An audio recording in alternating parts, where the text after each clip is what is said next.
chapter 1297, where nightmares come from Sunny remained silent for a while, thinking. There was a lot to think about. Although Neff's eyes were closed, he could tell that she was thoughtful as well. The history of the dream realm, which they could only guess before, was revealed in front of them with stark clarity. Of course, Anik had not witnessed all these events herself, but the tales she relayed were passed down to her from people who actually had. No wonder Mordred had told him that the knowledge and experience awakened brought back from their nightmares were perhaps more important than the power and abilities they gained. And that legacy clans, especially those ruled by the sovereigns, were very particular about which seeds their scions challenged.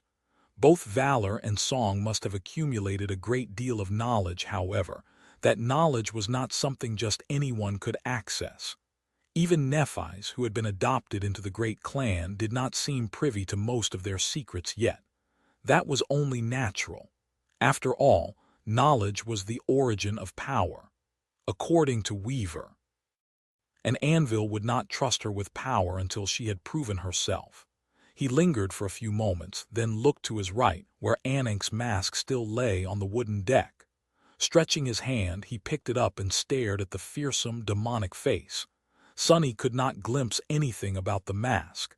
He did not even know whether it was a memory or a simple piece of carved wood. Glancing at Anik, he pointed to the mask and asked, "Is this a divine memory?" She remained silent for a few moments, then slowly shook her head. "No, my lord. This one is merely sacred, a lesser facsimile of the true mask of Weaver. It is a part of the ceremonial garb that we, priests and priestesses of the nightmare spell, wear both to escape the gaze of our pursuers and to follow in the footsteps of our benefactor, the demon of fate. The more accomplished a priest was, the higher rank memory they would be bestowed." Anik looked away with a faint smile. "My mother, whom I inherited this memory from, was one of the few who received a mask of the sacred rank, which was the highest of honors. As for divine memories of the mask of Weaver, I've never seen these holy relics. There were only ever 2 of them, entrusted personally to the first 2 who were chosen by the demon of fate, the high priest, and the high priestess of the nightmare spell." Sunny studied the surface of the mask some more. After a short stretch of silence, he followed his whim and asked, "Does it have the 'Where is my eye' enchantment?" He was curious if Anik, as the priestess of the spell, could teach him how to gaze at the tapestry of fate without dying. The old woman looked at him with a surprised expression. "Where is my eye? No, it doesn't. But if I may be so bold as to ask, how do you know the name of that enchantment, my lord? This sacred memory of mine only possesses 2. It was only the 2 holy masks that possessed a third, and even then, very few ever learned about it." Sunny hesitated for a long time, then sighed and summoned Weaver's mask. Soon, a fearsome mask of polished black wood appeared in his left hand, identical to the one he was holding in his right. Anik's eyes widened slightly. "My lord, is that?" he nodded. "Yes. Before you start assuming things, I am not a priest of the nightmare spell, nor am I a chosen of the demon of fate. It's just that I found this thing a few years ago in a god-forsaken pit of a cursed city. I've been stumbling on various traces of Weaver while traveling the dream realm, so I guess I am curious about him, or her, or whatever Weaver was." Sunny considered telling her about Blood Weave and the phalanx of the demon in question, which he had swallowed in the Ebony Tower, but decided against it. He didn't want to give the old woman a heart attack or put strange thoughts in her head. Her reverent attitude was already rather uncomfortable. Anik remained silent for a few moments, looking at the mask and Sunny with that same reverence. Then she sighed softly. "My lord, was this memory helpful to you on your journey?" He raised an eyebrow. "Helpful? Well, I guess it was. It saved my life a few times. But it also almost killed me a few times. In any case, I probably wouldn't be standing here without it." The old woman smiled. "Then it was fate that guided you to it and me to you, by Weaver's grace." Sunny looked at her somberly. He didn't like being reminded of just how helpless he was against fate. Neither did he like the idea of being a marionette for a long-dead demon. But he couldn't really dispute what Anik had said. First, because it was pointless to argue faith with logic. Second, because he wasn't sure that his logic was sound. Who was to say that the damned demon of fate had not really arranged for various things to happen in the distant future? This is distressing. He let out a heavy sigh, then dismissed his weaver's mask and put the other one on the bench near Anik. You shouldn't leave it lying on the deck. It is a gift from your mother, after all. The old woman gently took the wooden mask and placed it on her lap. Thank you, my lord, you are wise. Sunny furtively glanced at her and hid a smile. Ha, I got one too. Then he looked at the beautiful vista of the great river and said, So, when your elders entered the tomb of Ariel, most of the priesthood of the nightmare spell remained outside, splintered in order to convert more carriers during the Doom War. Anik simply nodded. Yes. She seemed down, so Sunny suddenly wanted to encourage her. He thought for a few moments and then shrugged. Well, they've done a great job. The nightmare spell outlived both the demons and the gods. In the future, it is nearly all-powerful. Ah, by the way, you said that it was very alluring to people even at the start.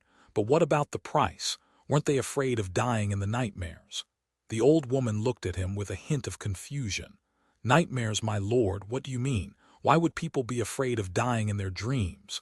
At that moment, Nephise opened her eyes and turned her head, looking at Anik silently. Sunny turned too, his gaze becoming sharp. Does she not know what a nightmare is? He lingered for a moment, then asked, Did the spell not put people through trials way back then? Anik touched her white hair, then shook her head. Trials? No, I've never heard of anything like that. Sunny blinked a couple of times. Now that's new. Why would nightmares only exist in our time? That doesn't make any sense. Nephise seemed to share his thoughts. She remained silent for a moment, then suddenly leaned forward and asked, Grandmother, I have a question then. Where exactly does the nightmare and the nightmare spell come from? Sunny blinked. What a strange question. The old woman stared at them in bewilderment. After a while she said, That is what Weaver named it. The demon of fate must have had a reason, but it is not for us to know what that reason was. The nightmare spell, it is just what it has always been called. Sunny and Nephise glanced at each other. The spell was always very particular with its words, and Weaver must have been the same. There was no way that the grand creation of the nebulous demon had been named without much thought. But what was the meaning of that name? Neither of them knew, and Anik didn't seem to know either. Damn Weaver. Chapter 1298. Noble cause. Sunny left the old woman alone and returned to where Nephise was resting, full of thought. He had not received all the answers he wanted from Anik, but at the same time he learned a lot, maybe even too much. I don't know. There was too much information, all of it fragmented, ambiguous, and confusing. Not only that, but he was not even sure that it could be trusted. In any case, many mysteries he had never hoped to solve were resolved now. Like the destruction of the Forgotten Shore, it had become collateral damage in the war between the demons and the gods. Or the identity of the nameless prisoner of the ruined cathedral. It was one of the first two apostles chosen by Weaver to tend to and spread the nightmare spell. Whoever these apostles had been, Sunny even had more context for why the followers of War God had been destroying the temples of Shadow God in his first nightmare, and what Empire Oro of the Nine was a soldier of. Still, he had even more questions now, like always. My head hurts. He was saying these words a lot in this nightmare. Sunny sighed, then looked at Nephise. What do you think? With how obsessed she was with destroying the spell, the revelations about its origin and presumed purpose had to have shaken her and maybe even her conviction. But Nephise simply shrugged. Makes sense. He raised an eyebrow. Huh, she looked at him and remained silent for a moment. That the nightmare spell has a purpose, and that its purpose is tied somehow to the destruction of the dream realm. However, that doesn't change anything. Sunny leaned back and studied her calm face. She seemed as composed as ever. So knowing that doesn't change anything for you, Nephi's looked at the sky. Why would it? It is still hateful. It is still the cause of indescribable misery, that of countless people and my own. Salvation, future. To me, it sounds like the spell was designed to destroy countless futures for the sake of a future that Weaver envisioned, and fuel it with the lives of those like us, who have never asked to be a part of Weaver's schemes. Sunny frowned, then glanced at the frail figure of Ankh. Luckily, it didn't seem like she had heard them. Nephi's gritted her teeth. If a burglar comes into your home, kills your family, and takes everything you have from you, does it really matter if the burglar intends to use the spoils for a noble cause? Would you hate him less? Sunny sighed. He could see her point, too. I guess it depends. Nephi's looked at him darkly. Depends on what? He lingered for a few moments, collecting his thoughts. On the nature of the relationship between the dream realm and our world. How separate are they exactly? Would corruption have spread to the waking world eventually, even without the spell or not? Things like that. Sorry, I seem to have lost track of the metaphor. She stared at him for a while, then turned away with a scowl. Sunny winced. His argument was reasonable, but humans weren't. That included him as well. If someone murdered Rain to save an entire neighborhood, he would have hated them all the same. He did not say anything else, looking somberly at the great river. Eventually, it was Nephi's who broke the silence. Her voice was even. I am curious about something else, though. Sunny glanced at her and raised an eyebrow. What? She frowned slightly. What happened after Ankh's elders entered the tomb of Ariel and lost contact with the outside world? How did the war escalate even further? What could have happened to cause both sides to be destroyed?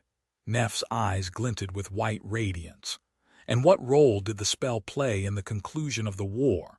How has it grown to its current state? Sunny felt a sudden chill as he remembered the description of Bone Weave. Despised and hunted by both sides, Weaver disappeared. No one knew where Weaver went and what they did until it was too late. With white light burning in her eyes, Nephi's looked at him and asked, Did you ever think that maybe the nightmare spell is not only responsible for the devastation of our world, but also for the destruction of the dream realm? He remained silent for a while, his expression troubled. Then Sunny rolled his eyes. Damn it, Neph. You do remember what flaw I have, right? Please don't subject me to avalanches of questions like that, to answer all of them. I don't know, I have no idea, I have no clue, there's no way to tell. Nephi's blinked a couple of times, then opened her eyes wide and covered her mouth with a hand. Sorry, Sunny continued nonchalantly. That is a mystery to me, who knows? And yes, I did consider it before. They're all done. In the awkward silence that followed, he smiled and said, Anyway, all this talking made me hungry. Let's eat. Sunny felt spoiled eating Ankh's home-cooked food, so much so that the weight he had lost on the dark island was slowly returning. The old woman herself still ate like a bird, but she seemed to be in a better state than before. Her hands were shaking less, and she remained lucid for longer periods of time before having to rest. The ketch continued to move downstream, devouring distance with great speed. Nothing had attacked them yet, perhaps because they had left the most dangerous region of the great river, perhaps because Ankh knew how to navigate the flowing waters to avoid danger. It was probably both. The day came to an end, followed by a peaceful night. Sunny spent most of that time quietly working on mastering the fourth step of Shadow Dance. The dire enlightenment he had gained in the battle against the Azure Serpent was steadily leading him to success. In the morning, they enjoyed a scrumptious breakfast, and then nothing changed. The journey continued, and the waters of the great river remained the same. The old ketch continued to travel into the past. Chapter 1299. Nameless things. A few more days passed in blissful idleness. Sunny continued concentrating on Shadow Dance. Not ready yet to learn more from Ankh, the information she had shared with them was already vexing enough. and he was struggling to parse through all of its many implications. He also resumed his habit of studying the weave of the estuary key, even though it still remained a complete mystery to him. After hesitating for a while, Sunny turned to the old woman for help, but there was no result. Although she was a priestess of the nightmare spell and a follower of the demon of fate, she was not a weaver herself. Sunny knew more about weaver's sorcery than Anik did, which was not to say that she did not know anything about sorcery at all. After spending several days in the ketch, Sunny and Nephi's noticed two strange things about the swift vessel and its owner. The first one concerned the ketch itself. Its sails were always full of wind, pushing the boat across the shining surface of the great river with enviable speed, which was not too strange in and of itself, if not for the fact that this speed was too constant and stable. It also did not seem as though the direction and strength of the wind ever changed, or rather, they never changed around the ketch. They did, however, change some distance away from it, creating an eerie situation where the waters where the wooden sailboat passed were different from the rest of the world. Not only that, but Anik also never manipulated the sails in any way to help them catch the wind, and nothing ever attacked them. Both Sunny and Nephi's knew, of course, that the ketch was not a mundane boat. It was obviously enchanted in some way, they just did not know how. There were no runes carved into its surface and no sophisticated runic patterns like on the chain breaker. There was no spell weave hidden within the old wood either. Eventually, they were defeated by curiosity and asked Anik directly. That was how Sunny learned that, while the old woman was not a weaver, she was still a sorceress. However, the sorcery she used did not belong to the demon of fate, nor was it the runic sorcery created by Hope. Instead, it was the ancient sorcery upon which Hope's runic magic was based, the sorcery of names. Noticing their bewilderment, the old woman chuckled. "My lord and lady, don't look too surprised. I am not some kind of powerful shaper. I was just taught a few simple names and phrases by my mother, enough to sail the great river and provide for myself." Sunny and Nephi's were still stunned. It was not every day that they met a practitioner of an entirely new system of sorcery. In fact, Sunny had only ever met two sorcerers, himself and Noctis.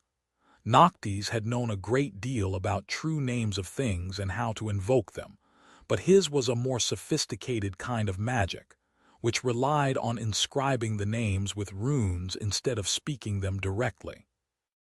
Nephi's had met a few more, considering that she was acquainted with the Forgemasters of Clan Valor. She had told him that the members of the Valor family often received aspects tied to crafting, which was how they were able to create powerful memories. However, the family had accumulated plenty of knowledge of runic sorcery, as well. The cage that Sunny and Cassie had almost died in during their imprisonment in the Night Temple was proof. Anik tilted her head curiously. "Are there no shapers in the future? Well, makes sense. We were a dying breed even before the war, and with the gifts of the nightmare spell, no one would need to seek power in such an antiquated and obsolete art." She lingered for a few moments and then pointed to the sails. "It is rather simple, really. I just invoked the name of the wind, the name of moving forward across water, and the name of the sail, then put them together into a verse. I also used the name of concealment and the name of being hidden from predators. Of course, most of that was only possible because this old ketch of mine is imbued with a true name of its own, which served as an anchor for the entire verse." Anik sighed. "It is also most of my repertoire. True names were never meant to be spoken by mortals, so one has to possess innate talent in order to master even the easiest of them. My talent is not too good." Sunny looked at her intently and asked, "Is it very important for the ketch to have a true name of its own?" The old woman nodded with a smile. "Of course. Without a true name, a thing does not have pull. It is tenuous and slippery, so sorcery can't stick to it that well. Oh, at least that was how it was explained to me when I was a child. A nameless thing won't be influenced as much, but it will also be unable to exert much influence in turn. That is a rule that goes beyond sorcery as well. Sunny grew silent, contemplating her words. Anik, meanwhile, looked at them with a strangely wistful emotion in her cloudy eyes. Actually, I was going to teach you how to control the catch, my lord and lady. If you are willing, of course, since even I was able to master these few names, at least one of you will surely succeed. Sunny and Nephi's glanced at each other. Her expression was thoughtful while his was full of greed. Ah, damn it! He was burning with curiosity and insatiable avarice. Learn a few sorcerous words. Of course, he was willing. However, Sunny had to reluctantly pull himself back. He would indeed love to learn a tiny bit of the word sorcery, but his resources were already spread thin. Apart from shadow dance, he also had to study weaving. His combat skills and aspect powers all required attention, too. Becoming distracted by a shiny new toy was only going to slow down his progress. Plus, if Nephi's learned these names from Anik, he could always ask her to teach him in the future. Sunny sighed, then forced himself to say, "I'll decline for now."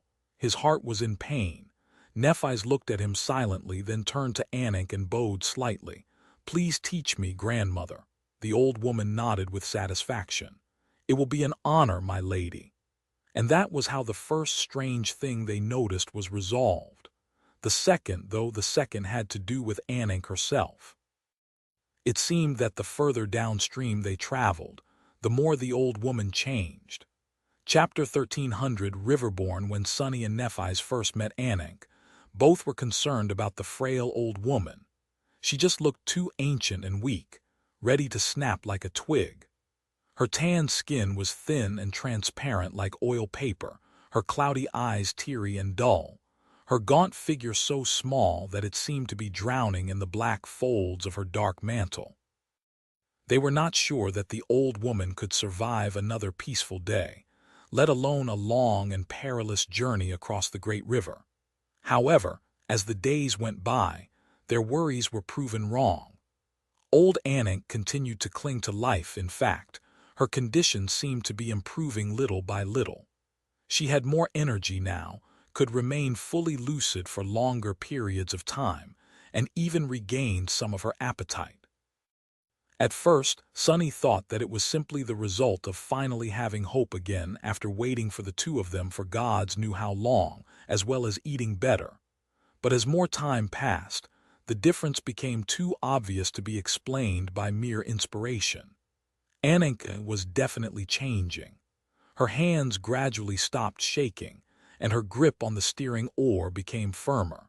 Her cloudy eyes regained some of their former sharpness. She wasn't hunching as much anymore, and her voice was not as weak and creaky as before.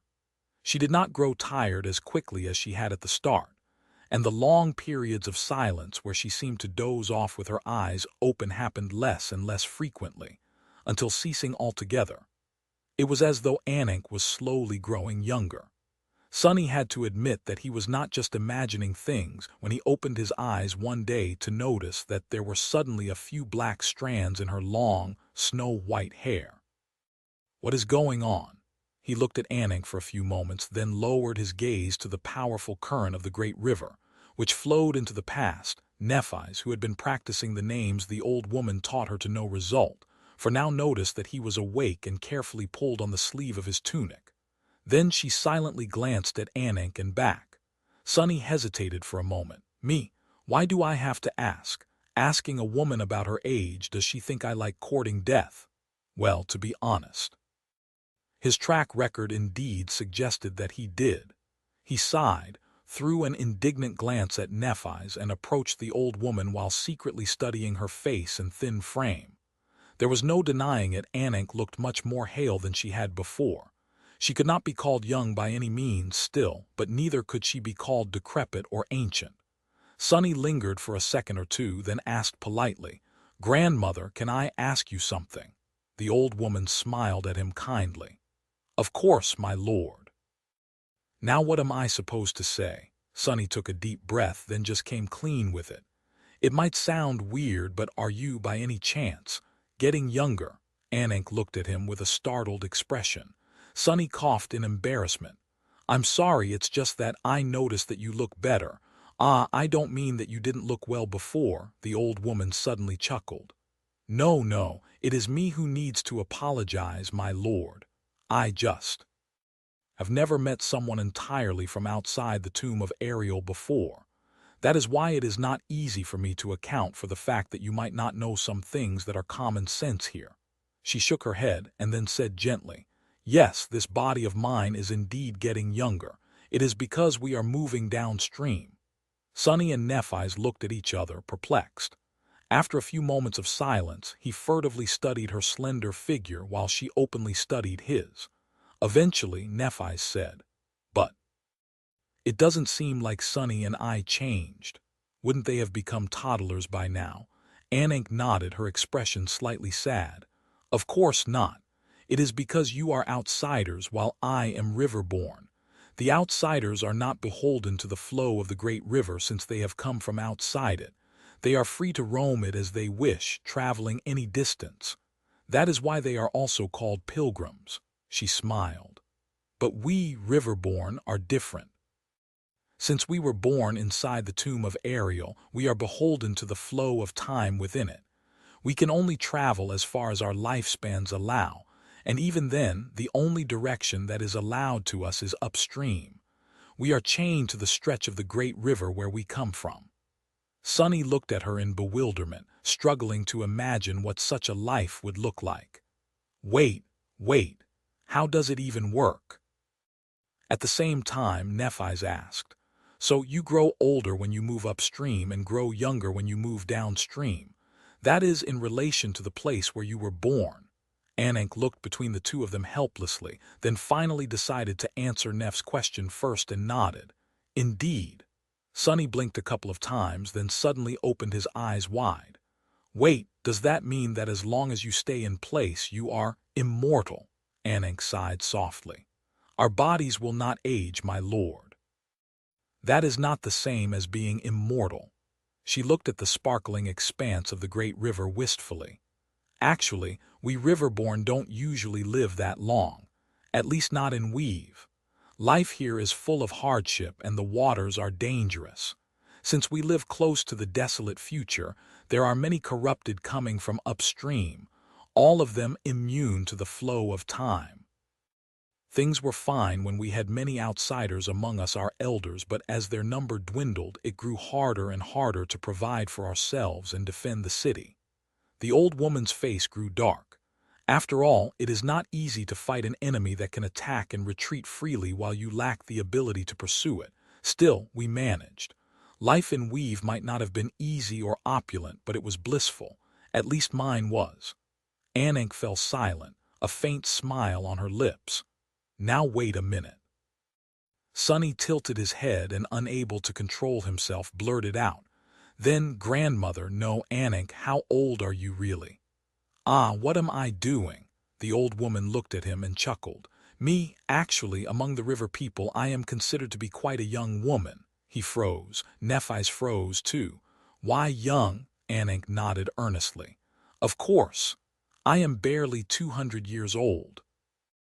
Shadow Slave Audiobook by Kevin, Chapter 1301. Fourth Mastery, the Outsiders, and the Riverborn, the revelation of the difference between them, was enough to boggle Sunny's mind. He had already been prepared to encounter all kinds of bizarre situations inside the tomb of Ariel, but what Anik told them sent him for a loop.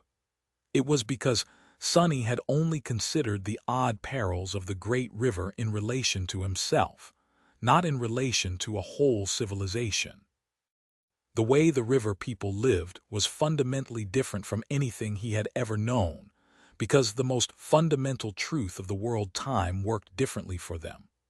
The first settlers of the tomb of Ariel had all been outsiders, so how great must their shock have been when their children were born so different from them? How much pain did that division bring? How much sorrow? How much effort did it take for them to create an entirely new kind of society? With time, the number of Riverborn grew, while the number of outsiders dwindled. However, the civilization that Ankh had described could not function without the outsiders, who could travel the great river and served as the connective tissue between various cities established on it. What was it like for them to see their children remain forever young? What was it like for the Riverborn to watch their parents age when they never did, to see them leave when they couldn't? How did Riverborn children even become adults? Suddenly, the story of the followers of Weaver being chased far upstream gained a much darker undertone. Sunny shivered. The civilization of the great river turned out to be much stranger than he had thought. It was so strange, in fact, that he struggled to imagine it. And that was not even mentioning the fact that old Ankh had turned out to not be old at all, while also being 10 times his age. I can't think any more. It was too much to digest, especially this early in the morning. Sunny summoned the endless spring and washed his face, then opened Ankh's wooden box. There was not much food left inside, which made him sigh. Taking out a teapot and a plate brimming with juicy braised meat, rolled in seaweed leaves, he sat down and stared at the 7 suns for a few moments. Dusk of Fallen Grace is one of the original Sibyls. If Ankh, who was born long after they had entered the tomb of Ariel, is 200 years old, then what about Dusk? What about the defilement? For how many centuries had the Sibyls fought against the spreading corruption before losing all their cities except Fallen Grace? In other words, for how long had the enemy been growing stronger, while their potential allies had been growing weaker?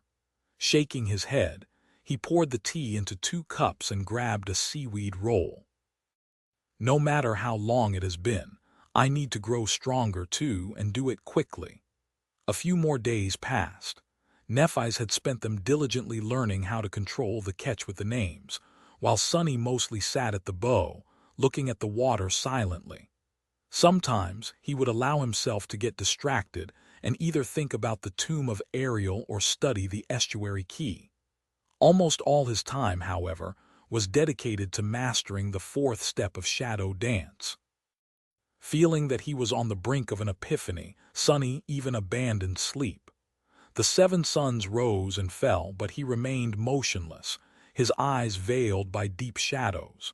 And then, finally, in the twilight of dusk, Sunny suddenly straightened and opened his eyes wide. This is it, in his mind. Countless memories, insights, and experiences clicked together with a deafening thunderclap.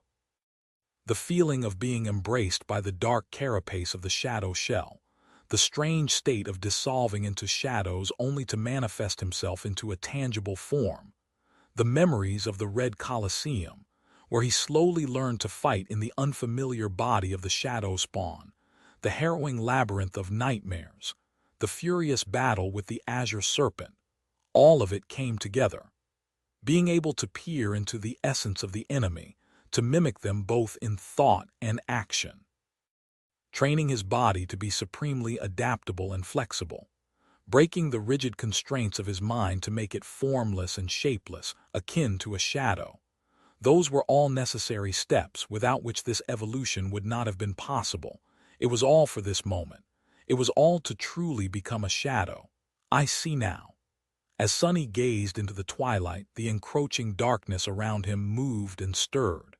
At the same time, a familiar voice whispered into his ear, "Your aspect legacy mastery has increased. You have received the right to claim a legacy relic. Your shadow has evolved." Sunny let out a soft sigh. Finally, after so long, he finally took another step.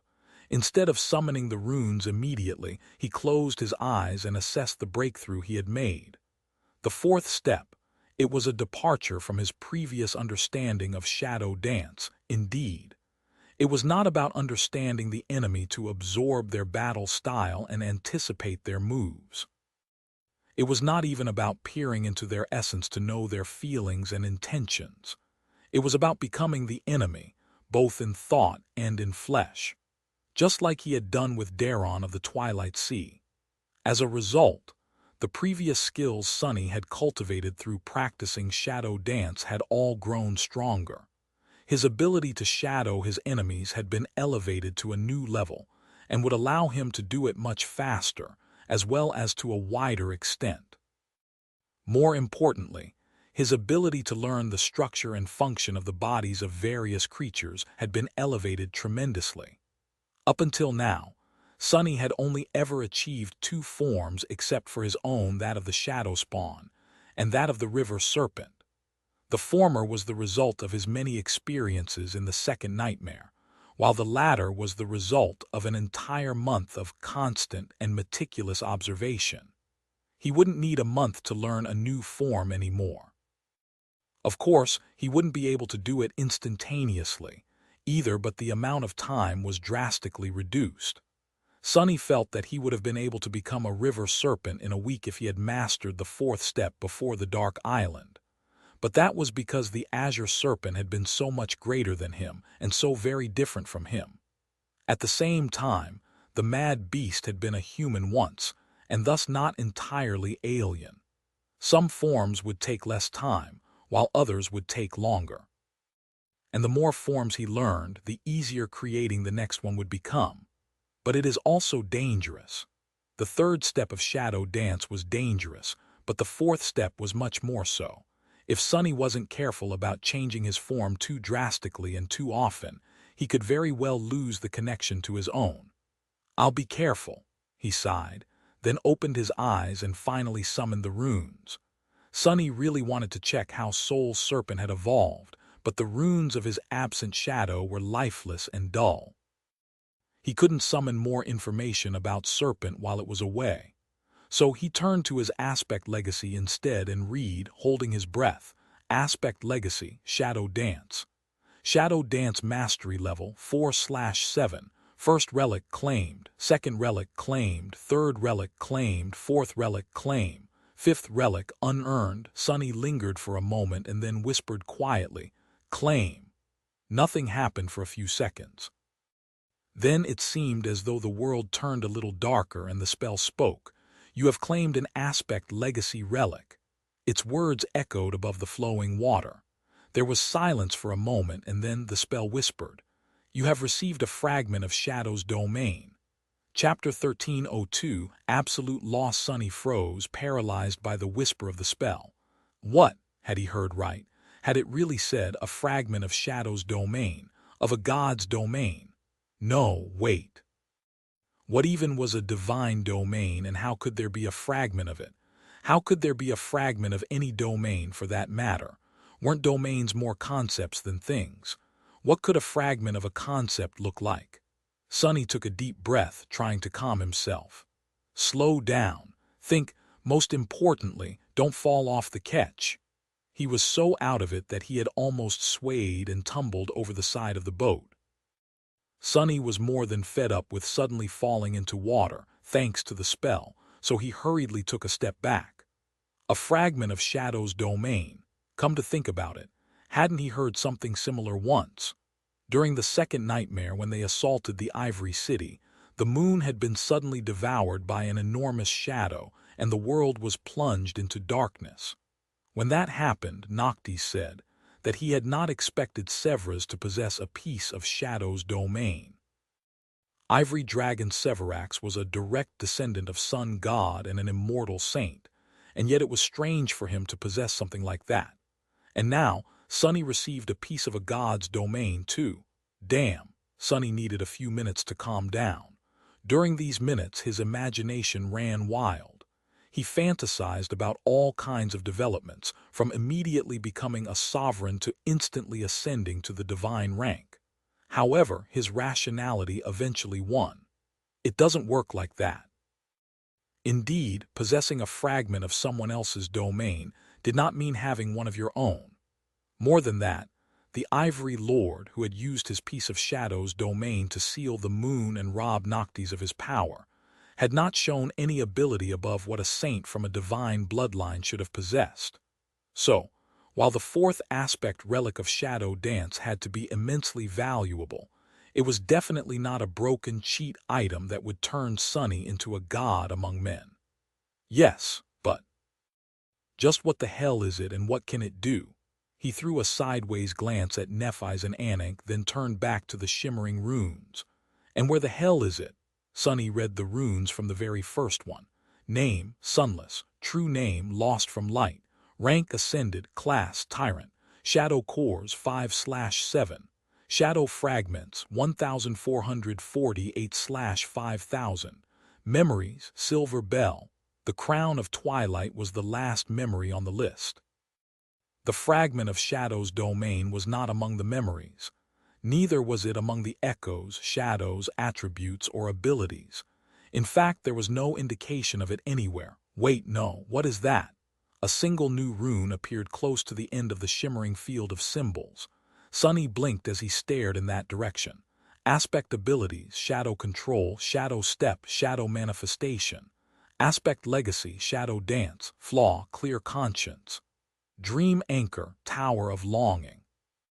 What are those question marks?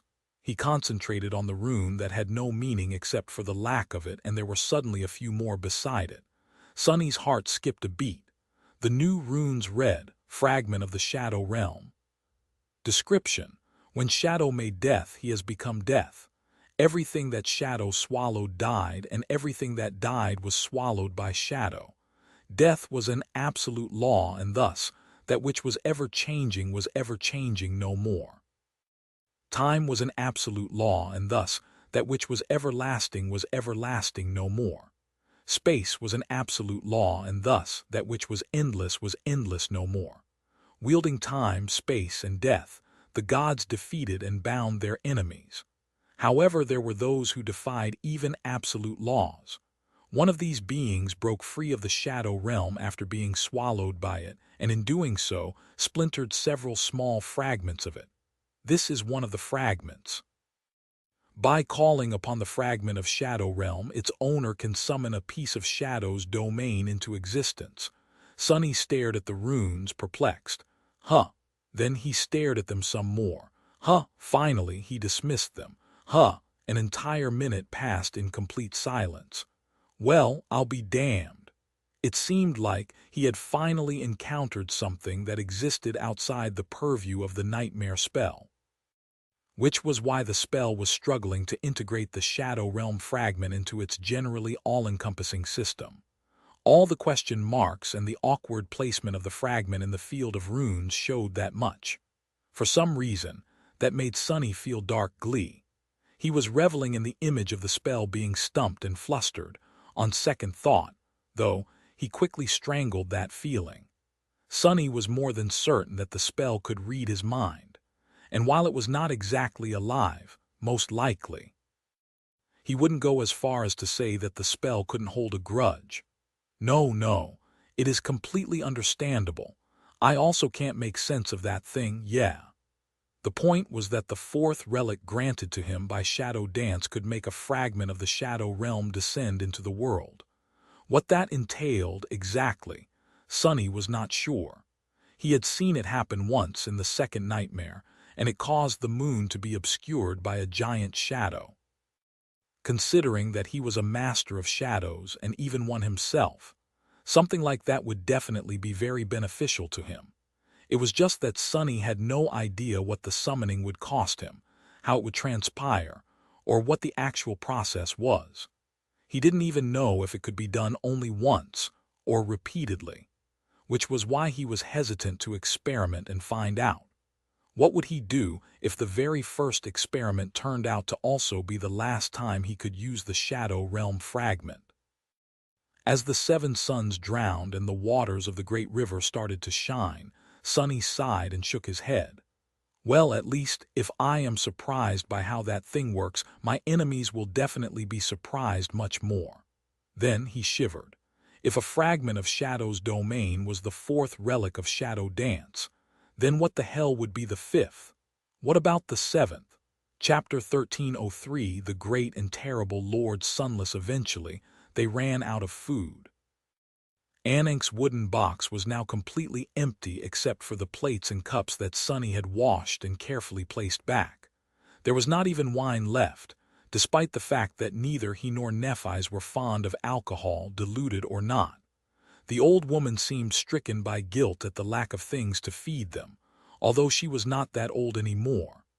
Anik looked to be in her 60s now. Her figure remained small and gaunt, but her back was as straight as an arrow. The cataracts disappeared from her eyes, revealing their original piercing blue color.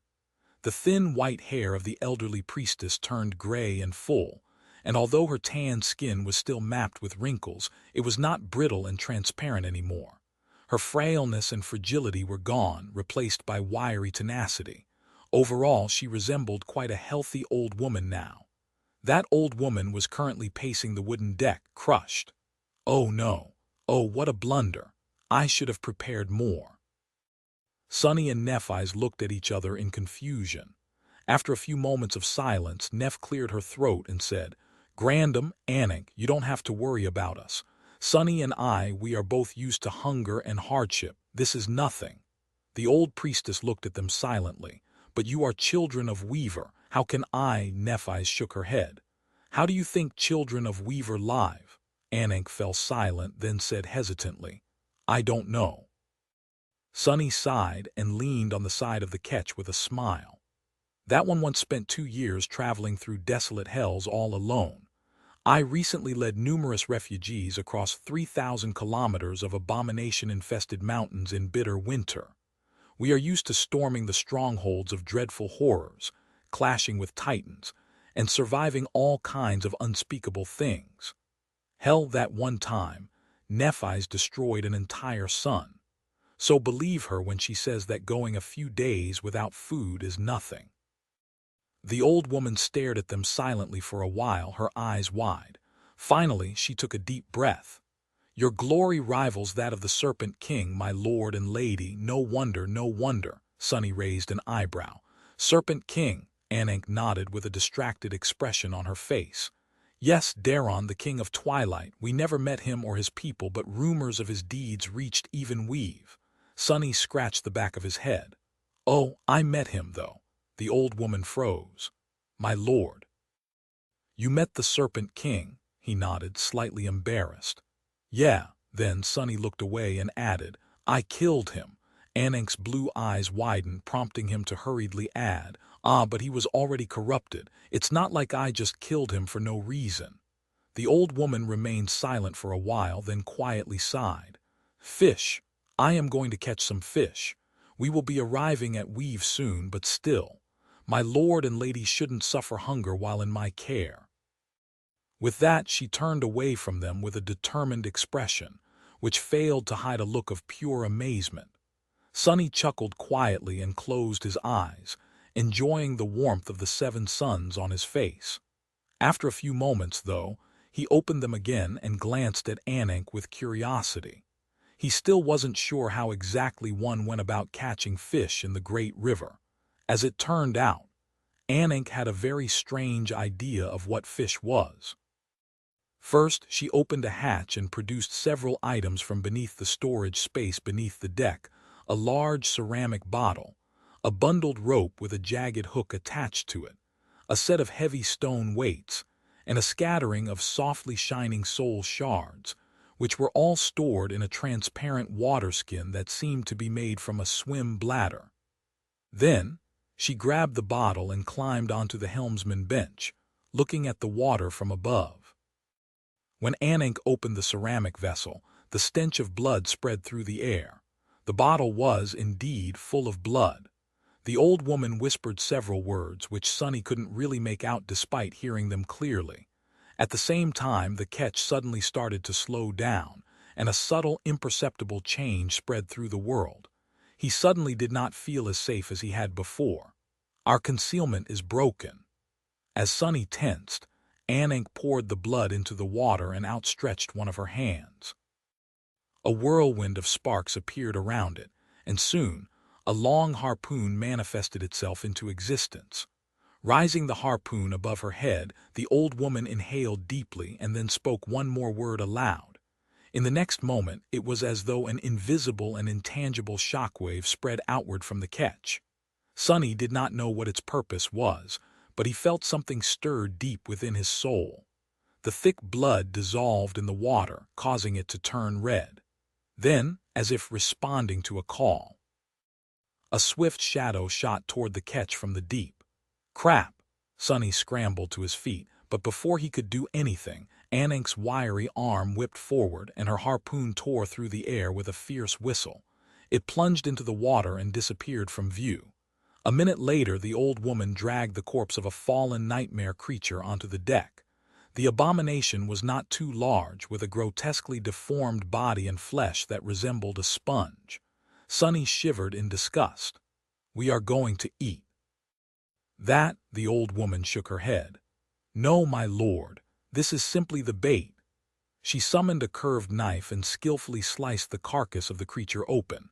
Its blood refilled the ceramic bottle, while its soul shard joined the others in the transparent waterskin. Finally, Anank lodged the jagged hook in the abomination's flesh, attached the stone weights to it, and pushed the bladder of soul shards inside. Everything was done neatly, with practiced speed and precision, as if she had performed these actions 1,000 times before. Sunny and Nephi's watched her silently. Eventually, he rolled his shoulders and asked, if this is the bait, then what exactly are we catching?" Chapter 1304, Fishing in the Great River. Hearing his question, the old woman smiled. "This close to weave? I hope it's a big maw. Their meat is very tender." Before they could ask what a big maw was, she grunted and threw the dead abomination, as well as the stone weights, over the side of the ketch. As the bundle of rope unfolded, Anank swiftly tied its end to a wooden post at the stern of the ketch with a sophisticated knot. Soon, the bleeding carcass of the nightmare creature was being dragged a fair distance behind the boat, slowly sinking into the great river. The old woman took up her harpoon again, this time gripping it with some tension. Her weathered face, however, was calm. After waiting for a few minutes, she sighed. "Usually, it would be an entire fishing party challenging the depths, but I am the only one left, so—" Anank remained silent for a moment and then smiled. "Do not worry, my lord and lady. My harpoon has yet to miss. The fishes I catch never manage to swallow me up either, and they won't today." Sunny and Nephi silently looked at each other, then summoned their weapons. However, there was no need. When something massive finally rose from the depths, attracted by the scent of blood and the fragrance of soul essence, Anank swiftly readied her harpoon, gazed at the water, and sent it flying with one decisive motion. Soon, they were roasting the meat of a corrupted monster over a bronze brazier. The fish the old woman had caught turned out to be a giant shark-like creature whose body was covered in tough bone armor. However, the harpoon had slid past the bone plates in the only spot where it was possible above the creature's hidden gills. Sunny did not know what enchantments Anank's weapon possessed, but after striking the abomination in its weak spot, the harpoon killed the big maw in one blow. The monster was then dressed down, its succulent meat filling the wooden box, as well as the much larger storage space of the covetous coffer. As she seasoned the roasting meat with salt, the old woman sighed. "In the past, we would have harvested much more. Skin, scales, bones, swim bladder, fangs. Nothing would have gone to waste. There are very few building materials to be found in the vast waters of the great river, so maintaining a city is not an easy task. We river people have learned to use every resource available." She placed a long strip of meat on the grill and shook her head. "There's no need to be so frugal now, though. I am already thankful to the river for this sustenance. With it I can feed lord and lady, that is enough."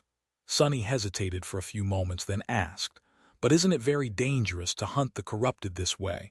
You never know what will come from the depths, after all. This time it was a corrupted monster. Next time it could be a great one or something even more dreadful." Anank nodded, still concentrating on preparing a meal for them. "Of course, it is very dangerous. Many fishermen die. Remember, though, that we were much stronger before. There were elders leading us as well. The truly harrowing creatures very rarely come down the river, too. When they did, we usually learned in advance, and the whole city assembled to battle them. That is how we've survived." Until it didn't. Sunny sighed, thinking about the dying civilization of the Great River. There was presumably only one human city left in the tomb of aerial fallen grace. How were they supposed to turn the tide of history and save it? His somber thoughts were interrupted by Anik, who placed a juicy piece of meat on a plate and offered it to him with a smile. Her teeth had turned sturdy and white at some point. "My lord, please enjoy." She seemed to be in a good mood. Looking at the smiling old woman, Sunny couldn't remain sullen either. 2 days later, something finally appeared on the horizon. It was a shining dot at the start, but as the catch drew closer, the shape of a distant lighthouse could be seen, with sunlight reflecting from its polished bronze spire. This was the first human-made structure that Sunny and Nephi's had seen in the nightmare. Looking at it filled their hearts with emotions. Nephi's, especially, looked at the lighthouse with a distant expression. Its radiance reflected in her eyes, illuminating their ineffable depths. Sunny shifted and turned to Anik, who was still holding the steering oar. "Have we reached Weave?" She lingered for a few moments. "A boundary of it, yes." The old woman fell silent after that, and Sunny returned to Nephi's. Noticing her distant, almost forlorn expression, he asked, "Are you thinking about your first nightmare?" She nodded slowly. With a sigh, Sunny placed a hand on Neff's shoulder and pulled her closer, allowing her to lean on him slightly. He didn't say anything, and neither did she. Together, they watched the lighthouse draw nearer. Soon, the ketch moved close enough for them to see the details. The lighthouse stood on a small island. That island, however, was not a natural one. Instead, it seemed to have been crafted from the carapace of a sea monster and floated on water, supporting a large and solemn hall built of dark stone. The lighthouse rose from the hall, serving as its tower. There was a long wooden pier protruding into the flowing waters of the great river as well. The strangest part, however, was that the island did not seem to be drifting with the current. Instead, it remained firmly in place. Another startling detail was that the dark lighthouse with its shining spire was not a lighthouse at all. Instead, it was a windmill. Its long blades rotated slowly, pushed by the wind, white fabric rippling slightly as it circled between land and sky. The island looked quite surreal, especially after weeks spent seeing nothing but flowing water. But it must have been really beautiful at night, illuminated from below by the opalescent radiance of the river. Anik finally spoke, her voice a little low. "This is the House of Parting." Chapter 1305, House of Parting. This is the House of Parting. It is the furthest point of Weave as one travels upstream. Anik's voice sounded uncharacteristically dispirited. "House of Parting." Sunny studied the artificial island and the solemn structure built upon it, then turned to the old woman and asked, "It's a windmill?" She nodded. "Yes, my lord. The tower harvests the wind to maintain the island." Anik lingered for a second and then added, "The cities of the great river are actually more akin to flotillas, each consisting of many city ships, some small like this one, some spanning dozens of kilometers across. They migrate sometimes, but mostly they have to stay in place. There is nothing to anchor a ship to on the great river, though." Nephi's raised an eyebrow. "Is the great river so deep that no anchor can reach its bottom?" Anik shook her head. "It is not that the floor of the great river is too deep, it's that it doesn't exist.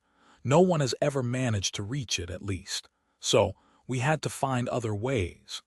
She pointed to the rotating blades of the towering windmill. "There are various ways to make a city ship resist the current, from mundane ones to magical.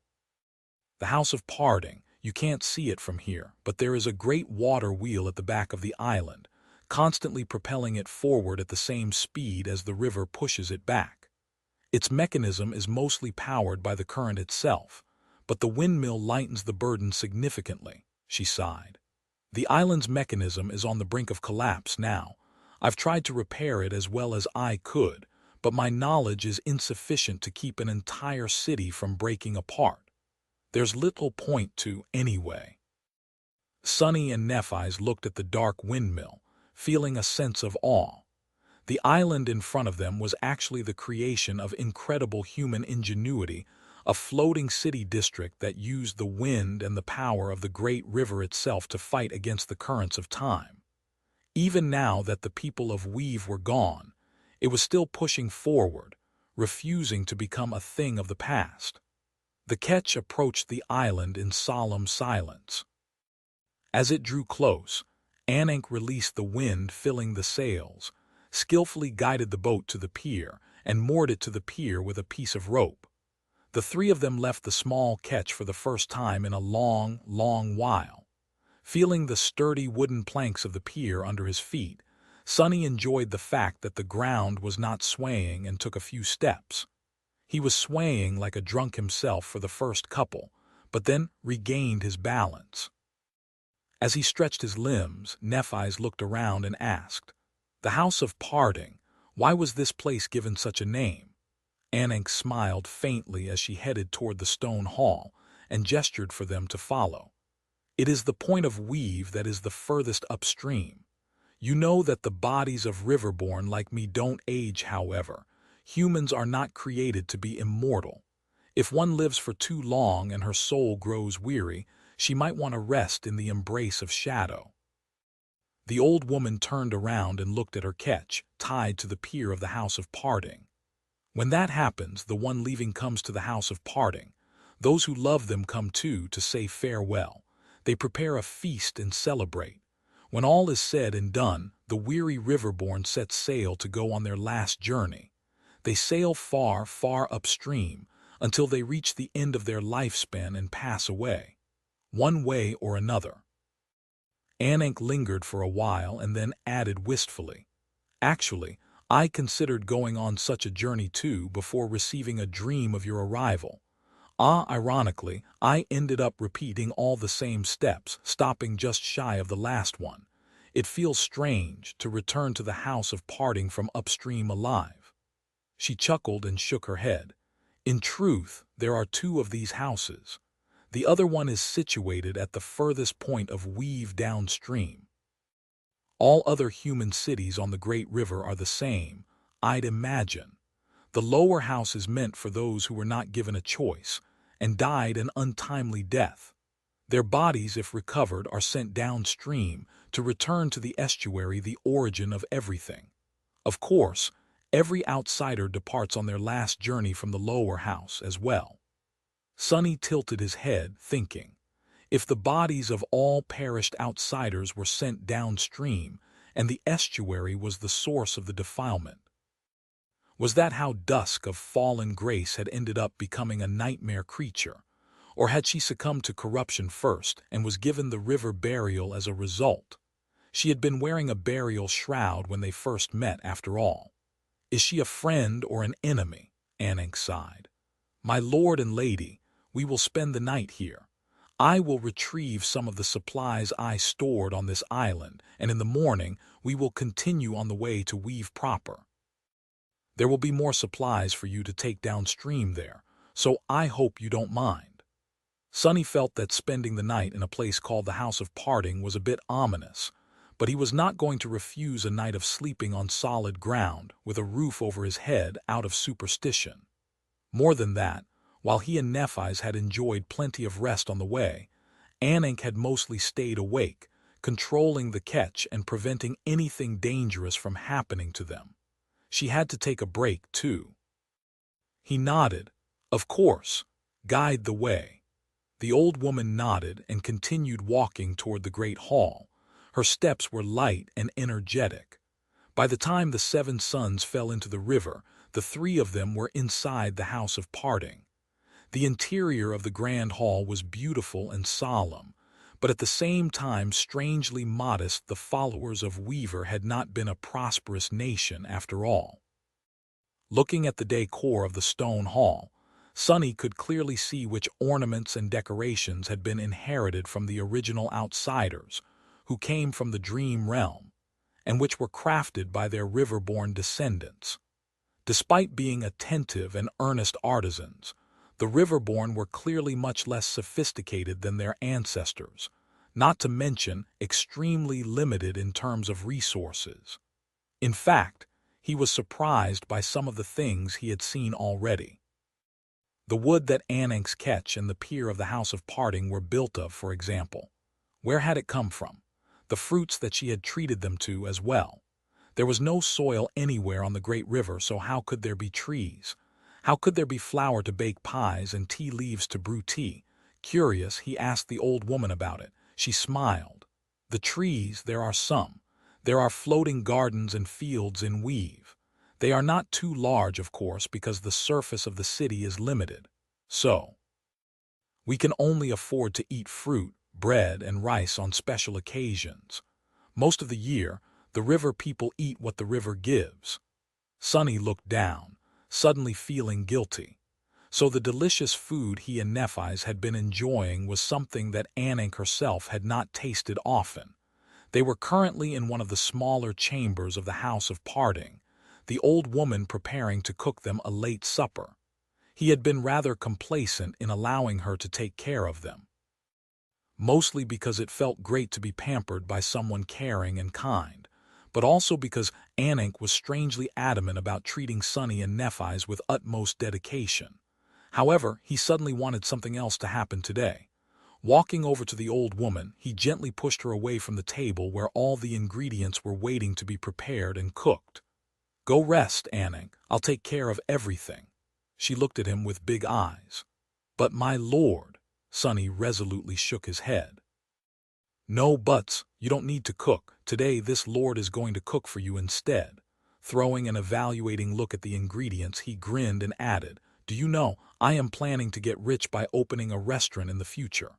Then he paused for a moment, scratched his head, and pointed at Nephi's, who gave him a confused look in response. Sunny smiled brightly. "And that is my star chef. Come and help your boss, chef. You don't want to get fired before the restaurant even opens, do you?" Chapter 13. 06 Paths of Ascension. Sunny could not really treat Anank to the staples of the waking world cuisine, since he lacked the ingredients. He couldn't even cook up the few classic military dishes, which were mostly based on using synthetic rations in inventive ways.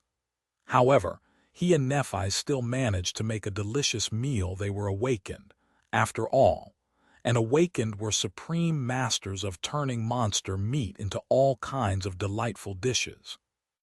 In fact, awakened cuisine was as varied as its basic ingredients were limited. There were some fundamental skills taught to everyone, but each citadel and region of the dream realm added its own flavor to the tradition. So, each awakened cook was, in a sense, unique. Take Sunny, for example. His fundamental skills had been taught to him by teacher Julius. Since teacher Julius was anchored in Bastion, Sunny's cooking acquired a hint of Bastion's tradition.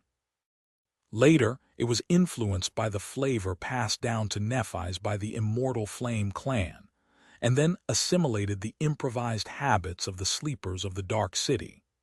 After that, he absorbed the local tradition of the Chained Isles, as well as learning this and that from the government awakened in Antarctica. Since there was no other awakened whose culinary skills were the result of this exact combination of influences, the flavor of Sunny's cooking was unique. Soon the chamber was filled with a delicious smell. The meal they prepared was not the most visually stunning, but its fragrance was tantalizing. The meat had just the right amount of crust on the outside, while the insides were juicy and moist. It had absorbed the spices and the heat of the coals, becoming tender enough to melt on the tongue. Still, it didn't look too pretty. Awakened did not really care about the presentation, since their meals were usually eaten in a hurry while keeping one eye out for the prowling abominations. There were some side dishes, at least. Anank tasted the dish presented to her with diligently hidden caution, but then her eyes widened slightly. Throwing a quick glance at Sunny and Nephi's, she hesitated for a few moments and then attacked her food like a hungry wolf. Sunny smiled. "That's better." It was a far cry from the start of their journey together, when he had to force her to eat even a single small pie. The old woman's appetite was not making him worry anymore. That said, why was she so surprised? Huh, do I not look like a guy who can outcook every damned cook out there? Sonny grimaced. Well, maybe it was because he was going around boasting about how he had eaten nothing but rotten mimic meat for a month. It was only fair for people to doubt his taste after hearing such things. Still, I better get Aiko to do the promotions when I open my restaurant. And maybe write me a guide on what I should and shouldn't say. He could have the shop and the restaurant in the same building. Customers would come to browse the memories, then have a meal to celebrate the purchase. And he would receive the money for both. Chuckling, Sonny focused on his own portion. Soon, they were done with the supper and were preparing to rest. The house of parting consisted of the main ceremonial hall, several smaller halls, and a scattering of rooms for the departing and their close ones to sleep in before saying the final goodbyes. So, Sonny and Nephi's were going to enjoy sleeping on actual beds tonight, for the first time since leaving the siege capital to participate in the Battle of the Black Skull. Before that, however, all three of them remained around the table, drinking tea and savoring its refreshing warmth. Despite the solemn nature of their surroundings, the atmosphere was light and uplifting. It was hard not to enjoy the simple comforts after spending months in the wilderness. Maybe it was this relaxed mood that prompted Sonny to ask the question he had been hesitating to ask for a while. Putting down his cup, he glanced at the old woman and asked, "Aninka, can I ask what rank you are?" She looked at him curiously. "My rank? Why, of course. I have reached transcendence not too long ago, my lord." Sonny nodded slowly. He had initially suspected that Aninka was a being of much greater power, but after getting to know her and learning about the fate of Weave, his impression changed. It felt a bit strange to meet an awakened who was 200 years old, but only as powerful as someone like Saint Tyrus. The immortal chain lords notwithstanding. The spell had descended into the waking world only half a century ago, after all, but there were already saints and sovereigns. However, it made sense. The original inhabitants of the great realm had not been cursed with as cruel a teacher as the nightmare spell. They had not benefited from its merciless guidance and the lethal necessity to either ascend or die. Even Aninka, who was a priestess of the spell and bestowed with some of its powers, did not know anything about nightmares. Without the nightmares, how had the ancient humans even awakened? That was something Sonny had been curious about for a long time. In fact, he knew very little about how the ancient awakened did anything without the spell. He leaned forward a little and asked, his voice full of curiosity, "How does one become transcendent?" Aninka looked at him in surprise. "You don't know, my lord," Sonny shook his head. "I do know, of course, how one might transcend in the future, where the nightmare spell controls all these matters, but I don't know how people rose to greater power before." Nephi's pricked her ears as well. The old woman smiled, lingered for a while, and then said thoughtfully, "Although my knowledge is limited, I will try to explain as best I can. Let's see. The first step is, of course, to awaken. To awaken, one must gain control over their soul essence and use that control to form the soul core." Sonny blinked. "In that order?" Aninka did not seem to understand the question. "Naturally. How would one form the core without being able to control essence? It is like trying to build a building without bricks.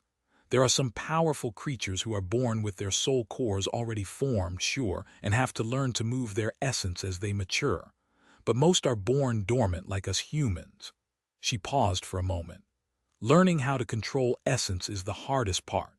Forming the core takes time and effort, but as long as you have the knowledge, success is all but guaranteed.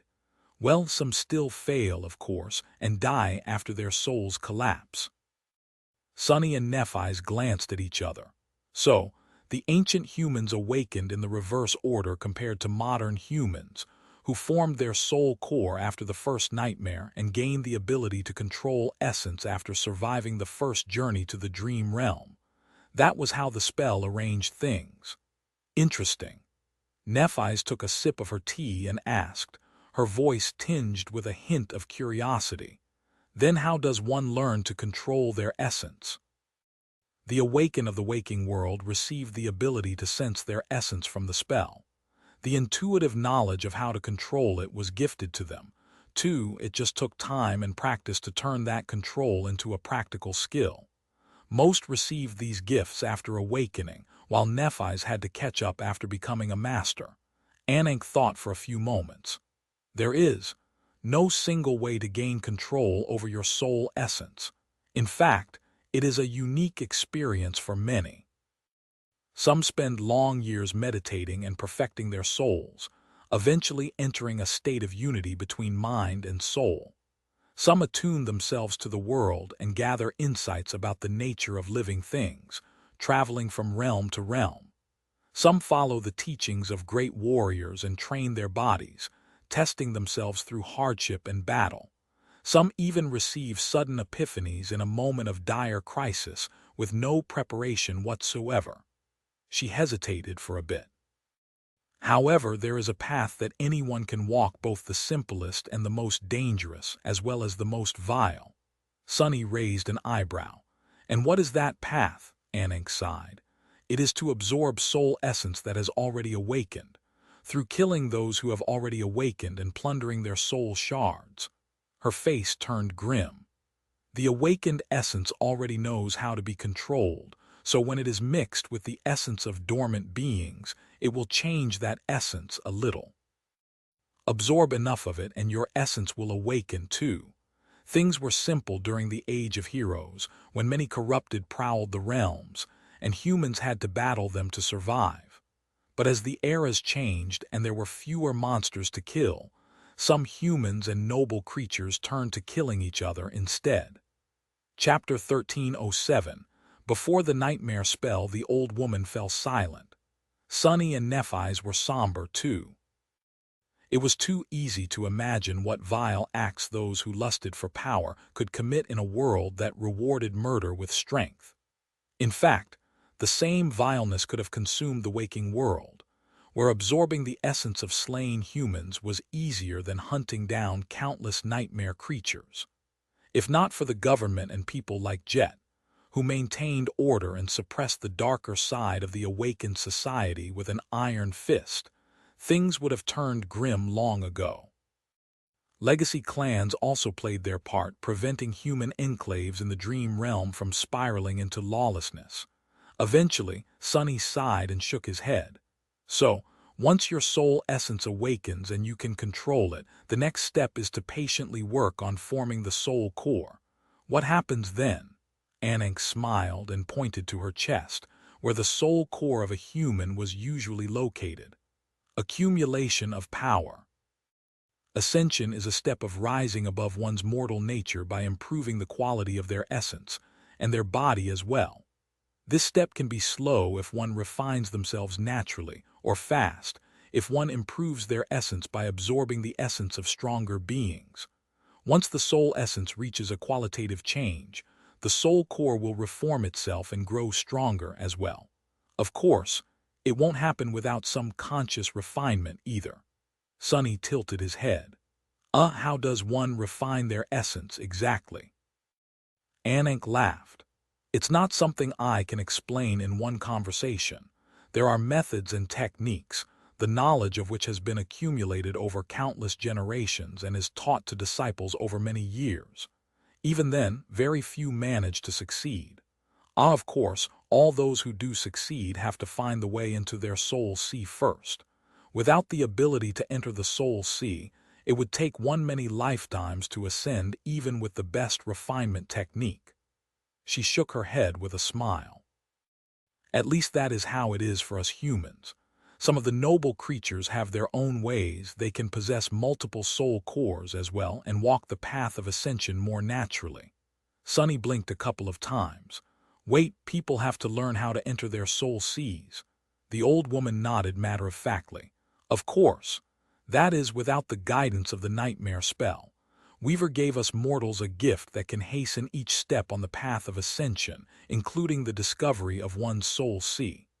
That's unexpected.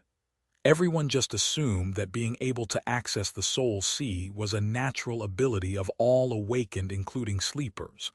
As it turned out, that was another thing that the spell had simplified for the humans of the waking world. Ruthless, relentless, and immensely effective. That is how the spell is. The more Sunny learned about the nightmare spell, the more he realized how ingenious and cruelly effective it was in helping. No forcing people to become stronger, stronger, and stronger still until they either rose as high as they could and higher than that, or died. For what purpose, he did not know. Nephi sighed. What about transcendence? Anak nodded. Transcendence is different. It is not just about accumulation. It is a step of profound transformation, where a mortal assumes the first qualities of the divine. The soul essence has to become much more potent. The soul core has to become much more voluminous. Most importantly, an awakened has to become one with the world and be recognized by it. Their soul has to be expanded beyond the confines of the body and fused, to a small extent, with the world. It is hard to explain with words, forgive me. Sunny tilted his head, thinking. Anank's words did indeed sound very vague and esoteric, but he felt that he understood what she was talking about. It was like when Saint Tyrus appeared and the sunlight seemed to shift a little, as if wishing to be close to her. The world itself responded to the transcendent and even bent to their will sometimes. Then again, it also responded to a few people below the transcendent rank, like Nephi's or Jet or Sunny himself. That was peculiar. Anank took a sip of tea and added, her voice bright. Of course, the connection between a transcendent and the world is not all-encompassing. Rather, it is a connection to one, or very rarely, several aspects of the world, be it water, wind, shadow, light, or something else entirely. And therefore the most important step an ascended human has to take to achieve transcendence is to awaken their aspect. Sunny and Nephi's looked at each other in confusion. Awaken their aspect? What do you mean? The old woman coughed. But that is exactly what I mean. That one must possess an aspect to transcend. Sunny massaged his temples. Wait, don't all awakened possess an aspect? Anank chuckled. Of course not. Every awakened human possesses the potential to realize an aspect, but there are plenty of those who never do, maybe even most. However, the higher you rise on the path of ascension, the harder it becomes to move further without claiming your aspect as well as your flaw. It is impossible to transcend without them. That information was truly shocking. Neither Sunny nor Nephi's could digest it quickly. Awakened without aspects. There was such a thing. Sunny tried to remember every human he had fought in the first and second nightmares. Had all of them shown aspect abilities? He really couldn't remember, or rather, he could not tell based on his memories. Nephi's meanwhile frowned and asked, her voice full of contemplation, why is it that only humans possess aspects? Why don't creatures, noble creatures, have them as well? To the humans of the waking world, everything that was not a human was a nightmare creature. But of course, Sunny had learned a long time ago that this wasn't the case. There were humans, and there were creatures like the original saint or nightmare. It was only after they succumbed to corruption did the noble creatures, as Anak called such beings, become abominations.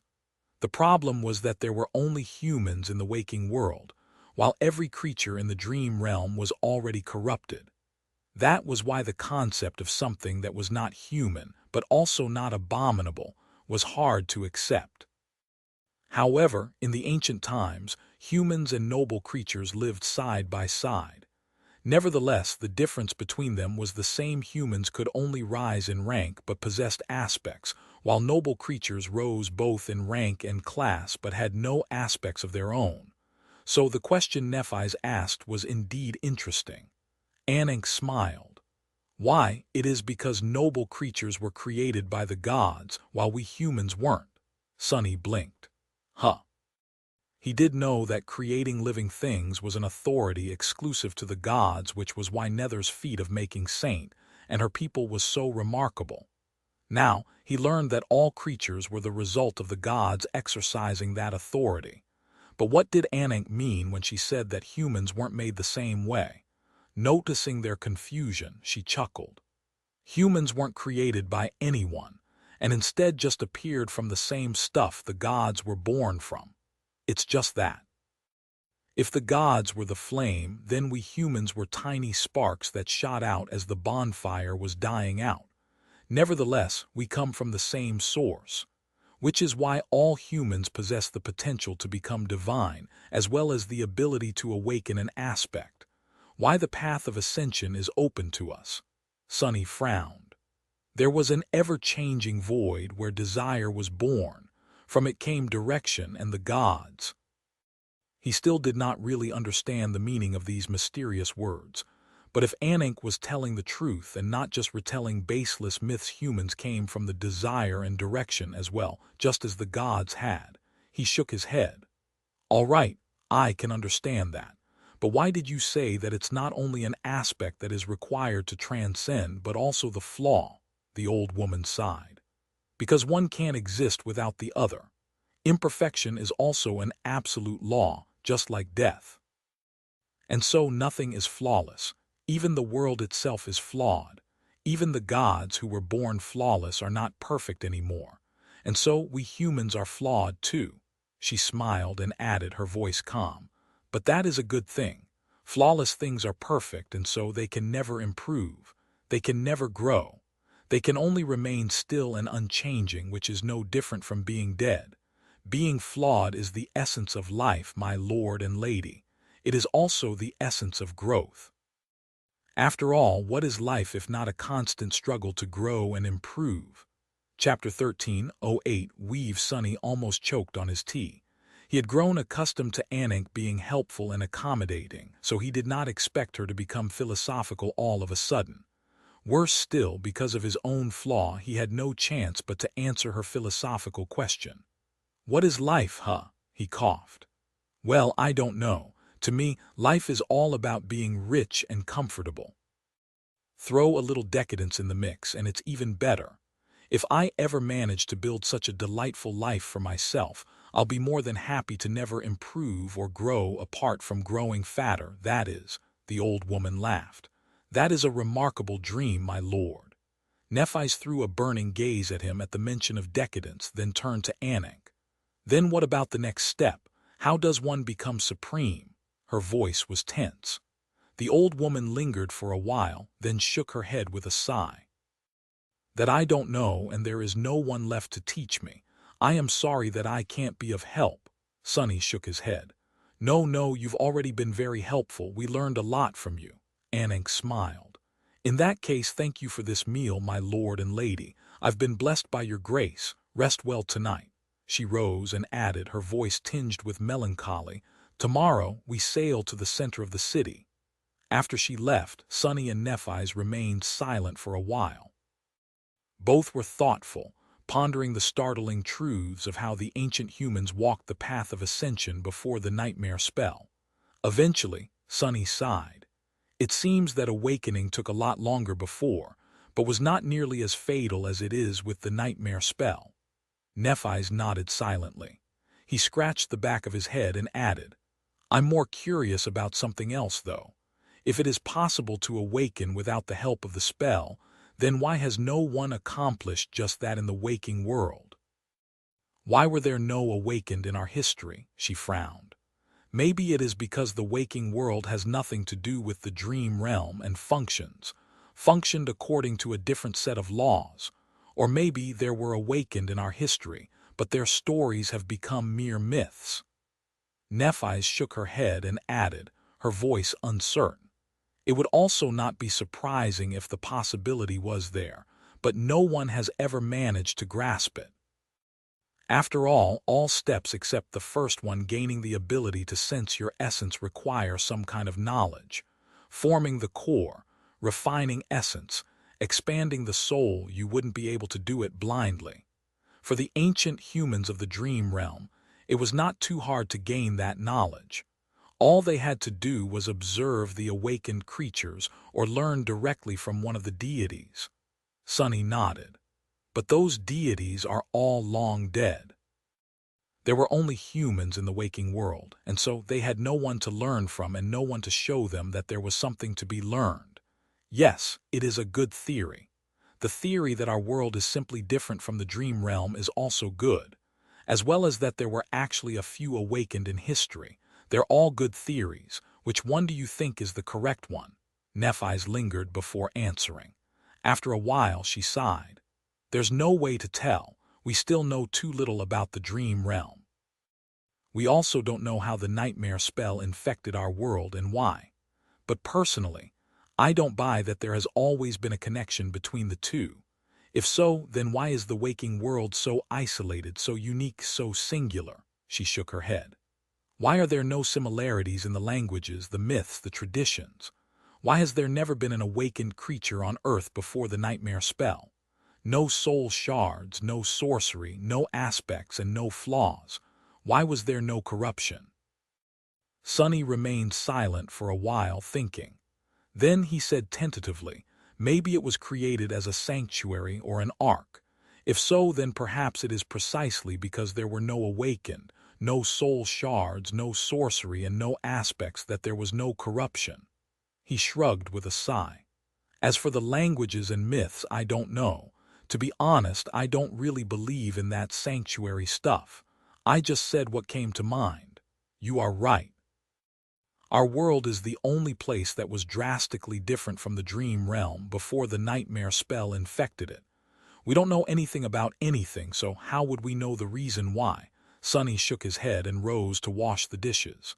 In any case, I am tired and it is time to rest. Where are you going to sleep? Nephis gave him a long look. Is there a particular reason you're asking? Hearing that, he almost dropped the dirty plates. What? I just want to know which room you chose to pick a different one. He huffed, glanced at her, and grinned. But Nephis was already standing up. Good night. A few moments later, she was gone. Sunny remained standing for a while, alone in the empty chamber. Eventually, he sighed. How come I'm the only one doing dishes? Look, the ketch was flying across the water, its sails full of wind. Sunny was standing at the bow, staring into the distance curiously. Nephis was a few steps back, sitting on the deck with her eyes closed. Hearing his voice, she opened them and looked ahead. There, a floating city was slowly appearing from beyond the horizon. Weave. It was much larger than Sunny had imagined, with countless artificial islands connected together to form a single whole. There was a network of canals between the various districts that served as roads, and a forest of narrow towers rising into the sky. Most of them were wind catchers, just like the tower of the House of Parting with some blades still rotated. Some were broken and still. Torn scarlet fabric fluttered in the wind. The architecture of Weave was varied, airy, and beautiful. Some buildings were constructed out of stone, some seemed to be carved of ivory, some were pavilions of sun-bleached, bright silk. There were districts with homes and houses, groves of fruit trees, and even entire cityships taken entirely by a single elegant palace or a solemn temple. Some distance away from the residential districts, separated from them by a wide stretch of water, were vast floating fields and gardens. Bathed in the light of the seven suns, the floating city was strange and fantastical. However, neither Sunny nor Nephis were enchanted by its dreamlike beauty. Because above all else, Weave seemed eerie and forlorn. The tall windcatchers were still or broken. The streets and canals were empty, with no soul in sight. The groves were overgrown and wild, while the fields were desolate and empty. Some city ships were drifting apart, their mechanisms broken, while others were tilted and partially submerged in water. It was a ghost town. Strangely, though, while some buildings bore scars or had collapsed, most were intact. This was not the picture of destruction and devastation that they had imagined. Welcome to Weave, my lord and lady. Anank's voice sounded slightly mournful. It also sounded very different from before. There had been a time when her voice was weak and creaky, like dry wood. Now it was bright and melodious like a clear stream. Right. Sunny still felt rather strange when talking to the current Anik. The old priestess, no, he couldn't even call her that anymore because Anik wasn't old anymore. Turning around, he looked at the young woman steering the ketch. She seemed only a few years older than Sunny and Nephi's. If any more than that, she was exquisitely beautiful. With her small stature and glistening ebony hair, dusky skin and piercing blue eyes, Anik looked like an enchanting river spirit. Her lovely face was lively and captivating, and her disarming smile was bright enough to illuminate the world. Weird. It's weird. Sunny was deeply uncomfortable for the last couple of days because of how young Anik had become. On top of that, despite being 10 times his age, she seemed too earnest and even slightly naive. That was the person he had been calling grandmother. With a sigh, Sunny tried to shake off the feeling of incongruity and asked in a strange tone, "Haven't you told us that weave was destroyed, Anik? It doesn't seem damaged that terribly." The young priestess remained silent for a while, then answered with a sad smile, "There is more than one way to destroy a city, my lord." With that, she moved the steering oar and sent the ketch flying toward the central district of the eerie city of Weave, where only the wind disrupted the ghostly silence and emptiness permeated desolate streets. Chapter 13:09 Mad Prince. Soon, they slowed down and entered one of the canals. Anik whispered a few words, and the sails lowered themselves. Summoning her long harpoon, she stood up and used it as a pole to push the ketch forward. As it traveled deeper into the heart of the city, Sunny and Nephi silently watched the districts that floated past. Indeed, there were no living beings here, at least none that they could see. Nephi's shifted slightly. "You said that Weave was devastated by a defiled. Is that creature still here?" Anik slowly shook her head. "No, but I've been absent for a long time. An abomination or two could have crawled out of the river to make a nest among the ruins. It is better to be careful." Sunny and Nephi's glanced at each other and silently summoned their weapons. Just what the hell has happened here? Eventually, the ketch reached an intersection of 2 wide canals. Anik allowed it to drift for a dozen meters, then stopped at a small platform. There were stone steps leading from the platform to one of the central districts of the city, and after roping the ketch to a post, she lightly jumped down. Together, the 3 of them ascended the stairs and entered a wide plaza. It was desolate and partially submerged in water, with scars on the collapsed buildings hinting at a fearsome battle that must have taken place here a long time ago. Anik, who had been strangely reluctant to answer their questions before, finally sighed and turned to face them. "The defiled that destroyed Weave visited us almost half a century ago. However, the city did not die until a few decades after that." Both Sunny and Nephi's looked at her in confusion. How could a city be destroyed decades after it was attacked? The young priestess remained silent for a while, then gestured to the drowned plaza. "This is where the battle ended and the slaughter started. I've told you before that outsiders are vital to the existence of the river people. They are the oldest and most powerful among us. They are also the only ones who can travel unimpeded across the river. Without them, the cities would become completely isolated from each other. Well, that doesn't really apply to this city of exiles, since we were always on our own." She looked down. "But since Weave is located close to the desolate future, we had to constantly defend ourselves from powerful corrupted. The elders were the only ones who could pursue and eradicate them otherwise. Those horrid creatures could come and go as they pleased, retreating when wounded to attack again and again and again. So that was how the defiled destroyed our city." Anik gazed at the drowned plaza with a grim expression. "He simply killed every outsider in Weave. After the elders were gone, the rest of us were slowly driven to extinction. Some died fighting the corrupted, some succumbed to sorrow and despair. The less of us there were, the harder it was to keep those who remained alive. Blow after blow, disaster after disaster, Eventually, despite all my efforts, Weave was no more. The young priestess took a deep breath and turned to them with a sad smile. The ships and the buildings remain, but without the people they are just an empty shell. She took a deep breath. My lord, my lady, I told you that we must come here to gather supplies, but that was not entirely true. To be honest, I just wanted you to see Weave at least once, so that someone would remember us even when the ships and the buildings are gone, too. Sunny felt his chest becoming heavy, but Nephis seemed to be affected more. Her face was motionless as usual, but there was a hint of darkness in her eyes.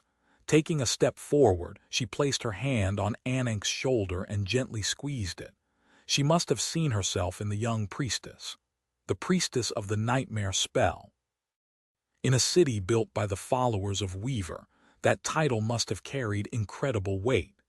It was very likely that Anank had suddenly become the ruler of the decimated Weave after all the elders were slaughtered by the defiled, only to see it wither and die, no matter how hard she fought to save it. Just like Nephis had watched the village she built be swallowed by the darkness in the second nightmare, until she was the only one left alive, just like Nephis had been the only one to survive. Anank patted Neph's hand and smiled. It is all right, my lady. It happened a long time ago anyway. The corner of Sunny's mouth twitched. Looking away, he asked in a perfectly even tone, that defiled, he must have been strong. If the outsiders were the most powerful among you, then not just any creature could have killed them all. Still, just in case I get a chance to meet him one day, is there a way I can recognize him? I'm going to kill that bastard. The young woman lingered for a while, then sighed. Yes, my lord, it was not just any defiled, indeed. The one who came to Weave is infamous enough that even we had heard of him. It was the Mad Prince. He frowned. The Mad Prince, Anank nodded. He is called Mad Prince or the Prince of Madness. That fiend is one of the 6 plagues. She shivered and looked away as if suddenly uneasy. The 6 plagues are not the most powerful of the defiled, and neither are they the most ancient. However, they are the most feared and loathsome. Mad Prince, Soul Stealer, Undying Slaughter, Torment, Devouring Beast, and the most harrowing of them all, the Dread Lord. Everyone on the great river has heard their names. They are also called the Heralds of the Estuary sometimes. The young priestess frowned. Some even say that the Dread Lord is the true ruler of Verge, and that all defiled submit to his commands. If so, maybe he was the one who sent the Mad Prince to Weave. I doubt it, though. I am not sure if that thing can be controlled by anyone, so he must have come of his own accord. Nephis, who had been listening silently for a while, suddenly asked in a steady tone, the Dread Lord is said to be the ruler of defilement. What about the first Seeker? What power do he and the other 5 plagues possess? What rank and class are they? Anank smiled helplessly. I am sorry, my lady. Weave is far away from the other human cities, so whatever news used to reach us was vague and fragmentary. The first Seeker. No one had seen him in a long, long time. Some say that he has turned into a mindless mass of rotting flesh because of the defilement. Some say that he was severely wounded by the Serpent King and is yet to recover. Some say that the Dread Lord has subjugated and imprisoned him. She lingered. As for the 6 plagues, we knew very little of them. The Soul Stealer is said to possess the ability to wear the skin of those he kills. The Devouring Beast is immensely ferocious and feeds on human flesh. Torment is known for subjecting her victims to harrowing torture. Undying Slaughter is eternally consumed by insatiable bloodlust. The Dread Lord, no one has ever survived facing him, so his powers are unknown. The young priestess smiled bitterly. I can tell you about the Mad Prince, though. He is a raving lunatic who seems to be as murderous as he is tormented by his own madness. He looks human, or at least human-shaped. His clothes are tattered, and his face is a mass of scars, which look to have been inflicted by his own nails. He is said to wear a tarnished crown, but I haven't seen it myself. At first glance, he appears rather pitiful, however. Beneath that ragged surface hides a vile and hateful monster. She gritted her teeth and looked at the scarred buildings surrounding the plaza. His powers are that of a sword saint, but his swordsmanship is as mad as he is himself. It is violent and utterly chaotic, yet cruel and savagely lethal. He finds joy in tormenting his victims, then grows indifferent to their pain the next moment. The most terrifying thing about him, though, is that his madness spreads like a disease. Other than that, perhaps I did not even get to see his true power. He tore our elders apart with just his blade as if they were weak children. Nephis glanced at her own sword, then asked somberly, "What about his rank and class?" Anik lowered her head. "It was hard to tell. He is of the corrupted rank, I think. As for his class, I am almost certain that he is a Titan." Chapter 13:10, Forsaken, a corrupted Titan. Sonny's face grew dark. The memories of Falcon Scott flashed in his mind, bringing with them a bitter taste. It was another city that had been destroyed by a corrupted Titan, even if the scale and swiftness of destruction was different. He remained silent for a few moments, then asked quietly, "Aren't Titans usually huge?" Anik hesitated, then shrugged. Her azure eyes were crestfallen. "Most are, but some aren't. More than that, the defiled, they were humans once. Their path to profane power is unique." He nodded, feeling a deep sense of unease. A corrupted Titan, if one of these 6 plagues was indeed as powerful as the winter beast, then just how terrifying the dread lord would be. Still, Sonny felt a dark and scathing desire to kill that mad prince. It was strange, really. He had met all kinds of horrid nightmare creatures, but knowing that the mad butcher who destroyed Weave had been a human once filled him with dark wrath. Just how low can a person fall? Odious. The mad prince, whoever he had been before succumbing to corruption, was simply odious. Such a vile creature had no right to exist. Sonny gritted his teeth, thinking about how many of the abominations he had slain in the past were former humans as well. After thousands of years of corruption, the distinction was all but erased, but here in the nightmare it felt different. Nephis, meanwhile, had another question. Looking at the forlorn vista of Weave with a frown, she hesitated for a few moments, then asked softly, "Anik, you said that the outsiders were the most powerful warriors of your city. The mad prince easily killed them all. Wouldn't that mean that he could have killed all the Riverborn as well? Why did he spare you?" Sonny grimaced. He was asking himself the same questions, but didn't want to speak it aloud in fear of hurting the young priestess more than she had already been hurt. Anik remained silent for a while, her head lowered. Eventually, she took a breath and said quietly, "Maybe he wanted us to suffer longer. Maybe he needed us to live some more for whatever reason. Maybe he simply did not care. The Riverborn, he did kill some. However, then, he stayed his sword and kneeled in front of the girl he spared. She was a child who had just recently arrived from the House of Youth. He asked her a question, then left. Sonny and Nephis looked at each other somberly. She asked, "What did the defiled ask?" The young priestess lingered, then slowly shook her head. He asked her, "Do you wish to live?" She said that she did. Hearing that, the mad prince burst into laughter, wiped his bloody sword on her tunic, and disappeared. He never returned, and since all our elders were dead, we never heard about him again. Insane bastard. Sonny frowned, remembering the piece of flotsam that he had drifted on for the first couple of days in the nightmare. It was a tenuous connection at best, but why had the mad prince asked the girl what she wished?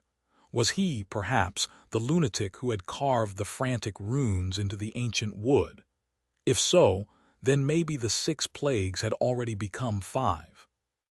Considering that the piece of flotsam had seemed like a fragment of a destroyed vessel, the defiled Titan might have perished in a battle with one of the harrowing nightmare creatures upstream.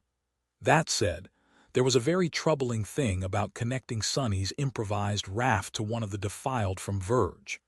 There were letters of the waking world alphabet among the runes, too. How the hell would Mad Prince know them? Damnation! It was all too eerie and mysterious. Shaking his head, Sonny took one last glance at the drowned square. The fierce battle that had taken place here must have fractured the foundation of the artificial island, which was why it became flooded. He sighed and turned to Anik. "We still have to gather supplies, right?" She nodded. Sunny pulled the young woman away from the square and said in a soft voice, "Then show us around Weave. We can get them on the way." Anik smiled a little, while Nephi's threw him a grateful glance over her shoulder.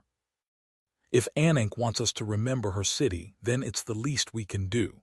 I'll make sure to write a detailed research paper after returning to NQSC so that everyone in the waking world could learn about it too," Sunny smiled. "You know, Anik, I am a well-respected professor in the future." She looked at him with a hint of confusion in her azure eyes. "A professor," he nodded. "A teacher. I teach young Awaken how to survive and provide for themselves in the wilderness. At the most famous academy in the world, no less. However, our knowledge of the intricacies of surviving in marine environments is not that extensive. I am sure I will gain a lot from learning about Weave. Then I'll be able to teach my students about it as well. They'll be thanking me with tears in their eyes." The young priestess seemed more confused than touched. Sunny frowned. "What is it?" She shook her head slightly. "No, it's nothing. But my lord, aren't you a food merchant in the future? How can you also be a teacher?" The corner of Sunny's mouth twitched. He remained silent for a few moments, then answered stoically. "Learned people also have to eat, don't they? That's just how great I am. Respected academic, renowned warrior, accomplished military commander, thriving entrepreneur, I am the picture of a perfect gentleman." Anik looked at him, then nodded with bright sparks in her azure eyes. "My lord is amazing." As Sunny grinned, Nephi's added under her breath, "and so very modest."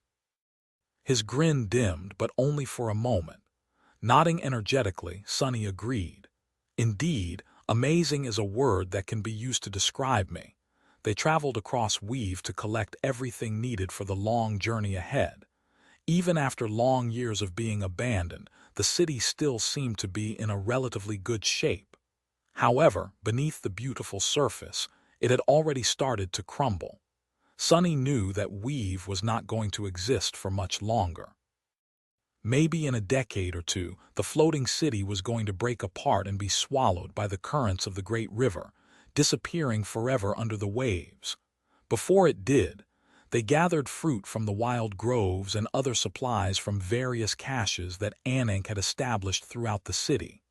There was food, spices, wine, tea leaves, and necessities that one would need to travel the great river. There were items as well. The weapons and armor that the people of Weave had crafted and used were of inferior quality to the powerful memories that Sunny and Nephi's wielded, but they were able to collect a lot of things that would make traversing the tomb of Ariel easier, from simple blankets and cutlery to fishing nets sturdy enough to capture nightmare creatures and sail repair kits. Everything went into the covetous coffer. As they moved from one district to another, Anik also shared stories of Weave and its people with them. How they lived, what rituals they observed, what passions drove them, and what vices they sometimes succumbed to. There were interesting details about the everyday lives of the river people and entertaining anecdotes. Sunny really learned a lot from hearing these stories, and the more he learned, the more amazed he became. Their world was so different from anything he knew, and so they had adapted to its strange circumstances with the tenacious ingenuity inherent to all humans.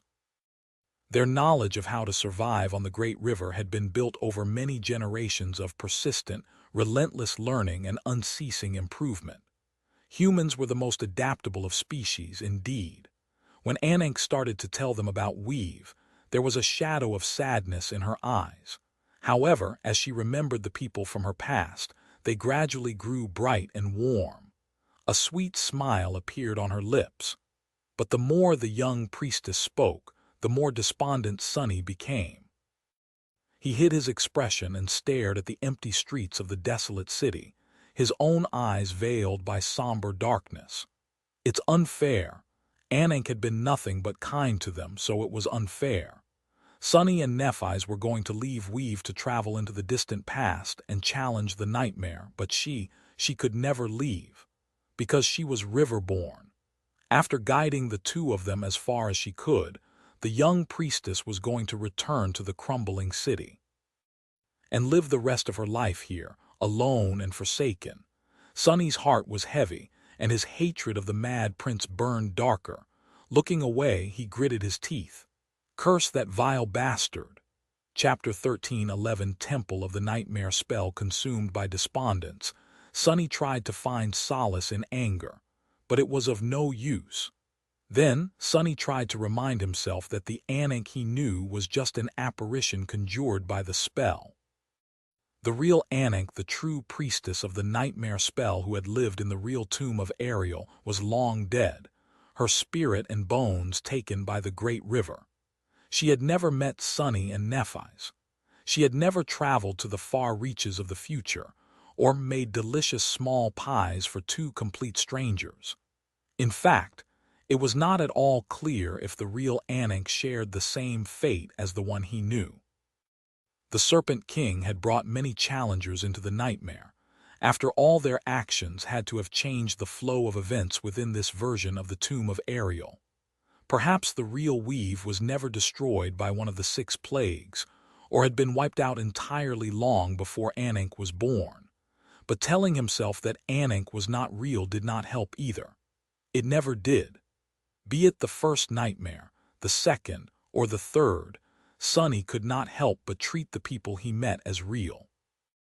With a heavy sigh, he turned to look at the magnificent structure they were approaching. It was an unusual one. Much larger than most buildings in Weave, it was situated in the very heart of the city, on a solitary island ship that floated some distance away from the rest. The artificial island was connected to the neighboring ones with rope bridges of white silk, resembling a spider sitting at the center of a vast web. The structure itself was tall and imposing, built of roughly cut black stone. Tattered white banners were hanging from its walls, fluttering in the wind. It looked nebulous and sinister, like a temple of some dark deity. Sunny had an idea who that deity was. Looking up, he saw a lonely figure standing on the roof of the numinous temple, looking down at the desolate ruin of Weave. The black silk of its long hair and tunic remained motionless despite the strong wind. He couldn't see the figure's face from the distance, but silhouetted against the azure sky, it seemed strangely grim. There you are.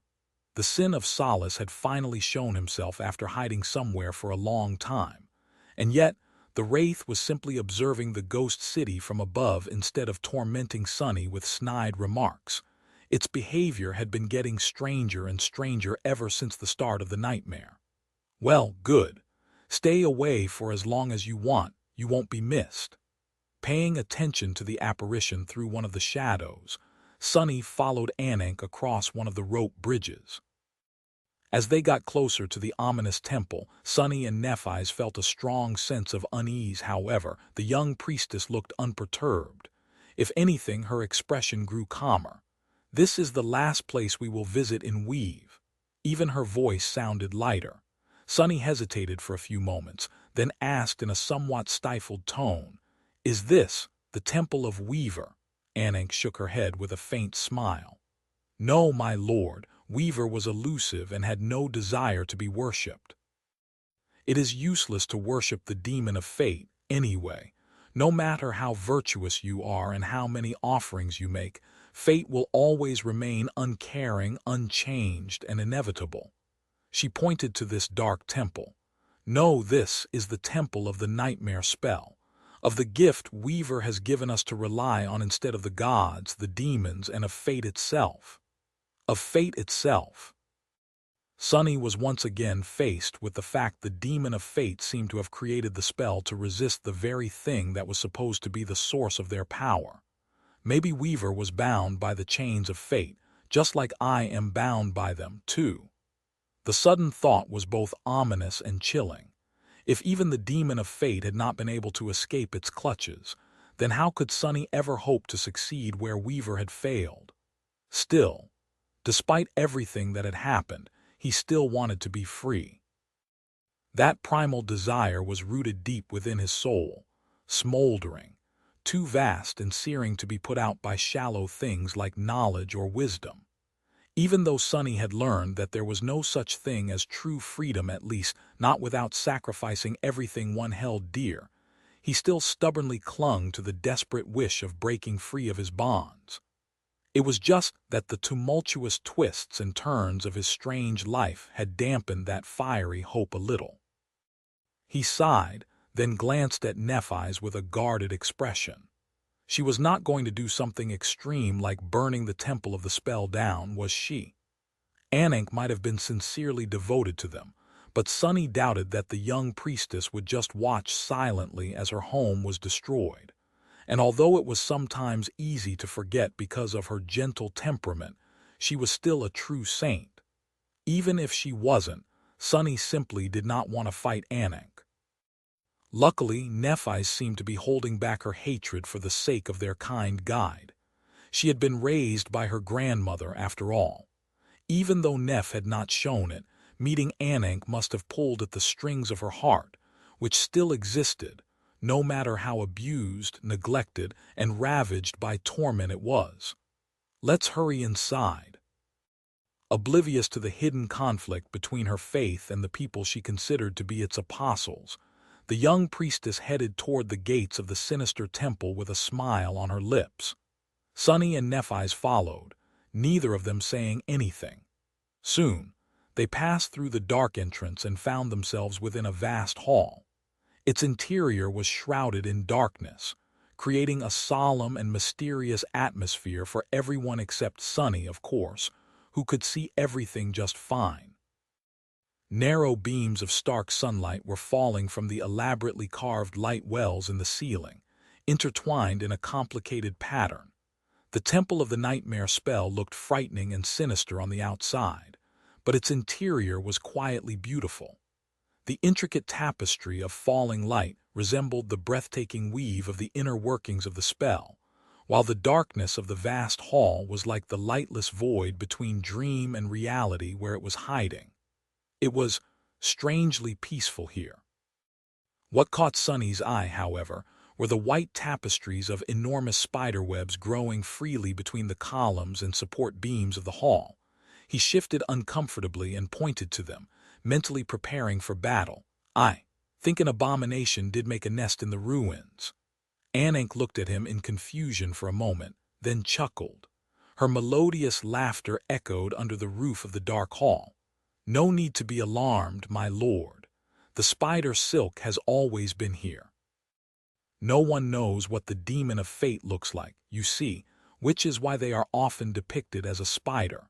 Because of that, spiders were akin to sacred animals to us followers of Weaver. It was forbidden to harm a spider or its web, and we lived peacefully side by side with many." She swept her gaze across the interior of the temple, her eyes growing wistful. "I spent my youth in this temple, learning the duties of a priestess from my mother. The spiders who lived here were my friends. They are all gone now, of course. Fate wasn't merciful to them either, but their silk remains." Sunny gave the young woman a strange look.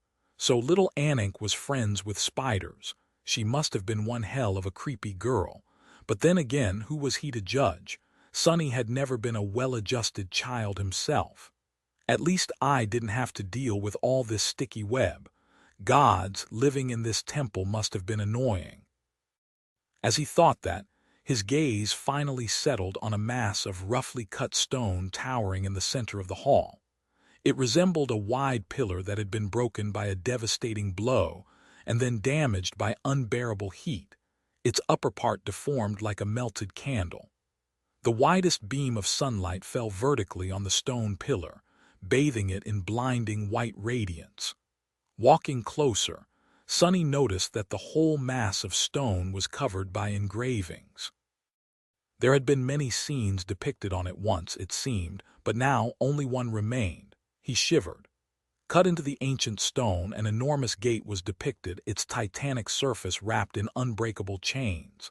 In front of it, a tall figure stood, the shape and form of its body hidden by a dark mantle. Only the face could be seen, or rather, the mask. The mask of a fearsome demon with ferocious fangs and a crown of 3 twisting horns. Drawn to the stone image, Sunny felt his blood stir.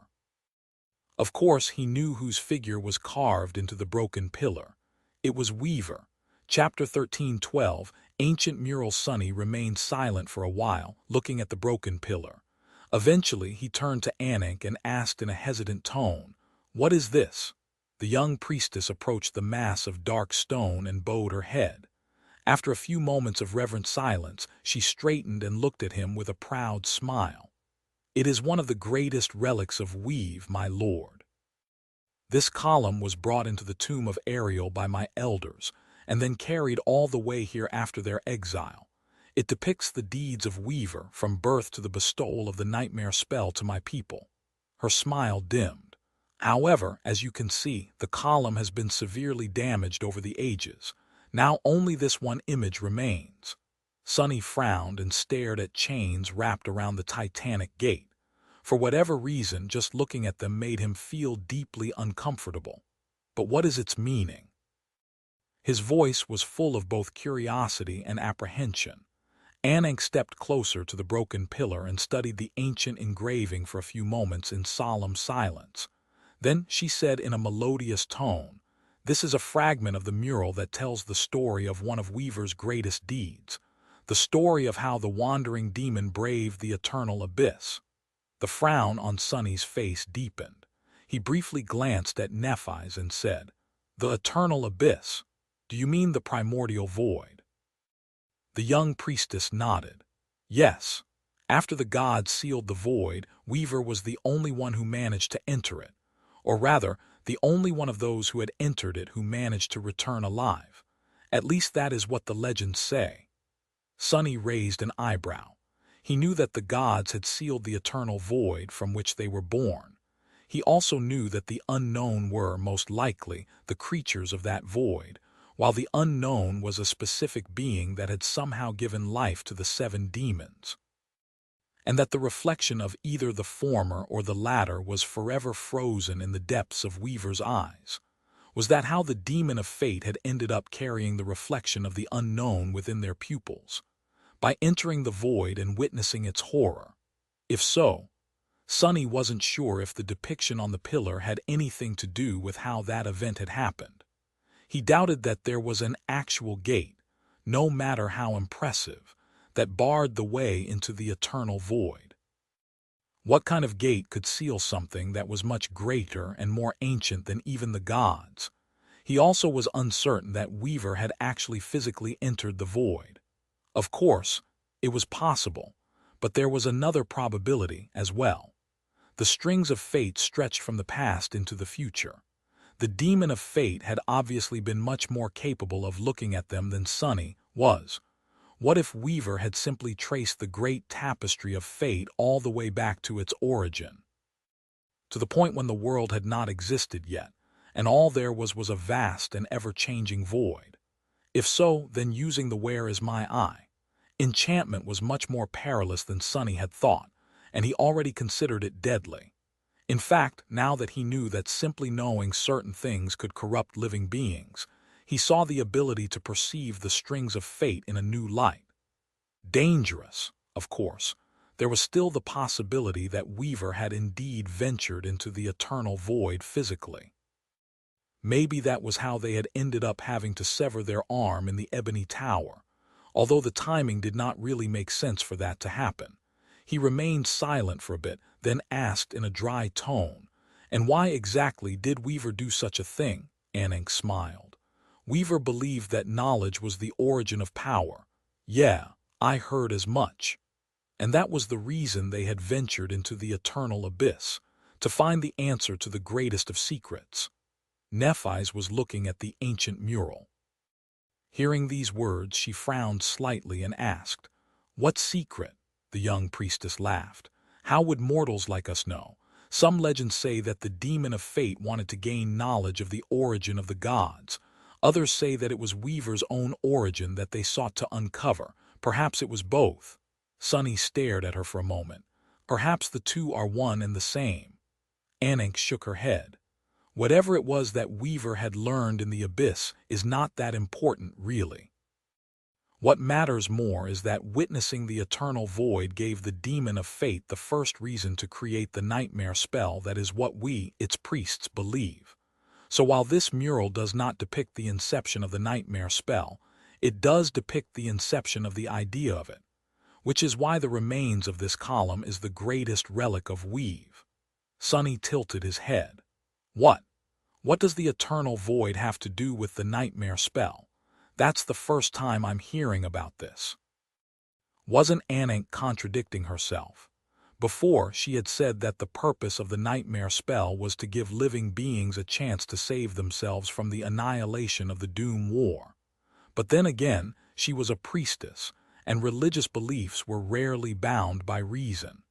Contradictions were par for the course, and for the same reason, Sunny had to take everything Anik said with a grain of salt. Still, there could be some truth to what she said. The young priestess bowed to the broken pillar again, then walked away with light steps. My lord, my lady, come. I will show you the rest of the temple. Sunny and Nephi's exchanged a glance, both pondering the meaning of the ancient mural. Neither of them knew what to make of it, so they followed Anik in silence. Soon, the three of them settled for sleep. Tired after the long journey and the forlorn eeriness of Weave, Sunny fell into the embrace of dreams almost instantly.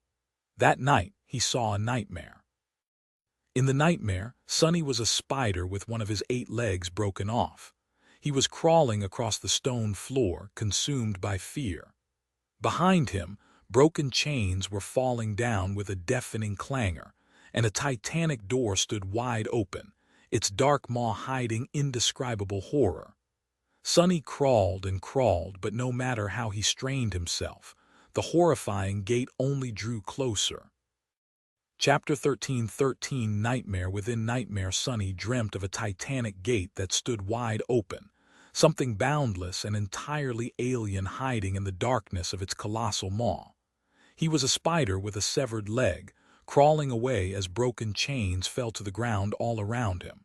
His mind was consumed by terror, while his heart was full of a cold, bitter feeling of betrayal and regret. Escape! I must escape! Sunny pushed his small body across the stone floor. There were beautiful webs veiling the vast hall of the temple, their silk threads weaved into a grandiose tapestry. A spark flew, and a moment later, the webs were engulfed in fire.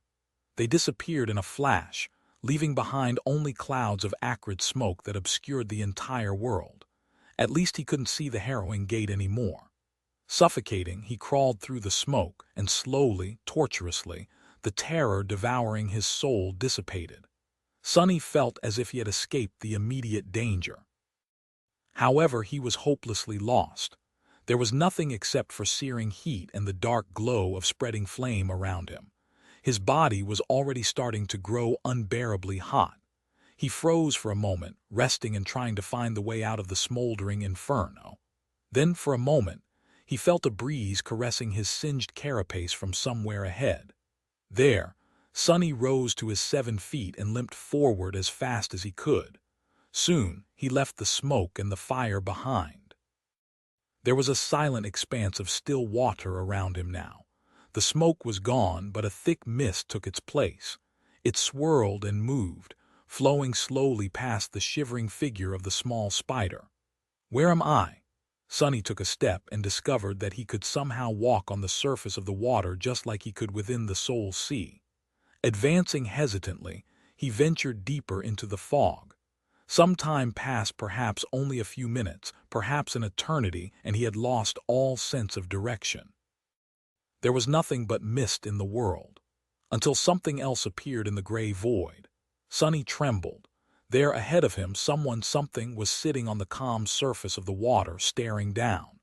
The figure was dressed in tattered rags, its gaunt body hidden from view. It seemed like a human, or was at least human-shaped. The man's dirty hair was hanging like seaweeds, and his face was hidden from view. A jagged band of dark metal rested on his head like a tarnished crown. Suddenly, Sunny felt cold. The Mad Prince. It was one of the 6 heralds of the estuary, one of the 6 plagues. The creature in front of him looked rather pitiful, but it was still a corrupted titan. He was in dire danger. Luckily, the defiled abomination did not seem to notice the small spider. Mad Prince was sitting motionlessly, staring at his own reflection with an absent expression. It was as though he existed in an entirely different reality. A moment later, Sunny suddenly felt profound relief. A simple realization dispelled his fear and unease. I'm sleeping, it's a dream. Of course it was. Sunny was not a spider. He was currently in the temple of the nightmare spell near Nephi's and Anak, not in the middle of a boundless sea, lost in the mist. The corrupted titan in front of him was not real, and the danger the creature represented was not real either. Thank the gods, as Sunny thought that, he was not a spider anymore. However, he was also not himself instead. Sunny was tall and nebulous. He had 8 nimble arms, one of them crafted out of pristine white porcelain. His slender figure was veiled by a dark mantle, and a mask of black polished wood hid his features. Looking down from his towering height, Sunny studied the pitiful creature in front of him. The Mad Prince did not look that frightening, especially for a titan. However, for some unknown reason, the hunched figure filled Sunny with dread. It was just too familiar. As if sensing a gaze, the tattered man suddenly shifted and slowly raised his head. A dreadful face that seemed like a ghastly mask of countless scars and 2 dark eyes burning with unfathomable madness revealed themselves, making Sunny take an involuntary step back. Then a whisper that was like broken glass resounded, scratching at his ears. The Mad Prince whispered, "Who dares dream about me?" And just like that, the relief Sunny felt was destroyed. What? He knows that this is a dream. No, that is not possible. How? The eyes of the defiled slowly gained refocus, becoming sharp and crushing. Pressed down by the unbearable weight of harrowing insanity hidden in their dark depths, Sunny took another step back and held his breath. It's a dream, it's a dream. The creature's lips, meanwhile, twisted in a wicked smile. Ah, it's you. Which one are you? The Mad Prince suddenly froze, then groaned and struck his head with a fist. I can't remember. Ah, but it is also an answer. His ugly face rippled as if trying to assume a human expression. You're neither. You are an imposter. The creature's voice suddenly grew dark and vicious. You murderer. An unhinged laugh escaped his lips, and then the Mad Prince slowly rose. His tattered rags moved, shrouded in mist. As Sunny took another step back, desperately trying to wake up, the defiled took a step forward. How about it, murderer? Come closer, I'll tell you a secret. You deserve that much. There was suddenly nowhere to go. The gray mist became solid, blocking all paths to retreat. And Sunny was indeed curious against his will. He was a great lover of secrets, after all. As he shuddered, feeling his thoughts spin out of control, there was suddenly a presence between him and the Mad Prince. Someone else was standing there, blocking the view of the mad creature with his back. It was a young man in a black tunic, with long raven-black hair and a grim expression on his pale face. The sin of Solace. What is he doing here? The wraith seemed uncharacteristically serious as he stared the Mad Prince down. Without turning his head, the apparition said in a voice that was neither snide nor mocking. Instead, it was grave. What are you doing, fool? Summon your horse and get out of here. Hurry. Chapter 13-14 Revelations of Madness. Shielded by the sin of Solace, Sunny was suddenly capable of pushing through the mist again. He backed away as the defiled smiled wider. Where are you going, murderer? Don't you want to learn a secret? You won't regret knowing it. Ah, maybe you will. Sunny did not know what was happening, but he was sure of one thing: whatever it was that the Mad Prince wanted to tell him was not something he should ever learn. Unless he wanted to become as mad and broken as the defiled abomination was. It was already crazy enough to be fighting for his life, or rather, for his humanity within a dream, which he was dreaming inside the third nightmare. Staggering away, Sunny called upon his shadows. Instantly, 3 figures rose from below. taciturn saint, scrawny imp, and a tenebrous steed shrouded in darkness. The mad prince exploded with laughter. Good, good, oh, this makes me feel nostalgic. We will. Saint was the first one to fall. Before she could even move, a sword suddenly flashed, followed by a turbulent whirlwind of surging mist. The graceful stone knight froze, a thin crack suddenly appearing on her onyx armor. Then, as silently as she had been born, Saint crumbled into 1,000 shards of black stone. A cloud of ruby dust exploded into the air, painting the still water crimson. Saint! Sunny's eyes widened, but before he could do anything, the sin of Solace pushed him away. Run, you bastard, she's not real. The imp was second. The little fiend hesitated, visibly scared by the tattered figure of the mad titan. However, then, it bravely jumped forward, reaching for the flesh of the defiled with his claws. The invisible sword whistled again, and the scrawny figure suddenly staggered. With liquid flames flowing out of Imp's mouth, he looked at Sunny with a frightened expression. Then his eyes grew dim, and his little head slid off his neck, falling into the water with a quiet splash. Sunny felt as if his own mind was on the verge of breaking. Pressing down the tempest of pain and guilt raging in his heart, he gritted his teeth and turned away. His hand grasped Nightmare's mane, and with a stifled scream, he jumped onto the stallion's back. The dark courser was already galloping away through the swirling mist. The mad prince's laugh reached them from behind. "Where are you going, murderer? I am not done with you." Sunny did not turn to look back. Gripping the sides of Nightmare with his thighs, he raised both hands and pressed them to his ears. Don't listen. However, he still heard it. The voice of the sin of Solace, who said with a hint of resignation in his hateful, familiar voice.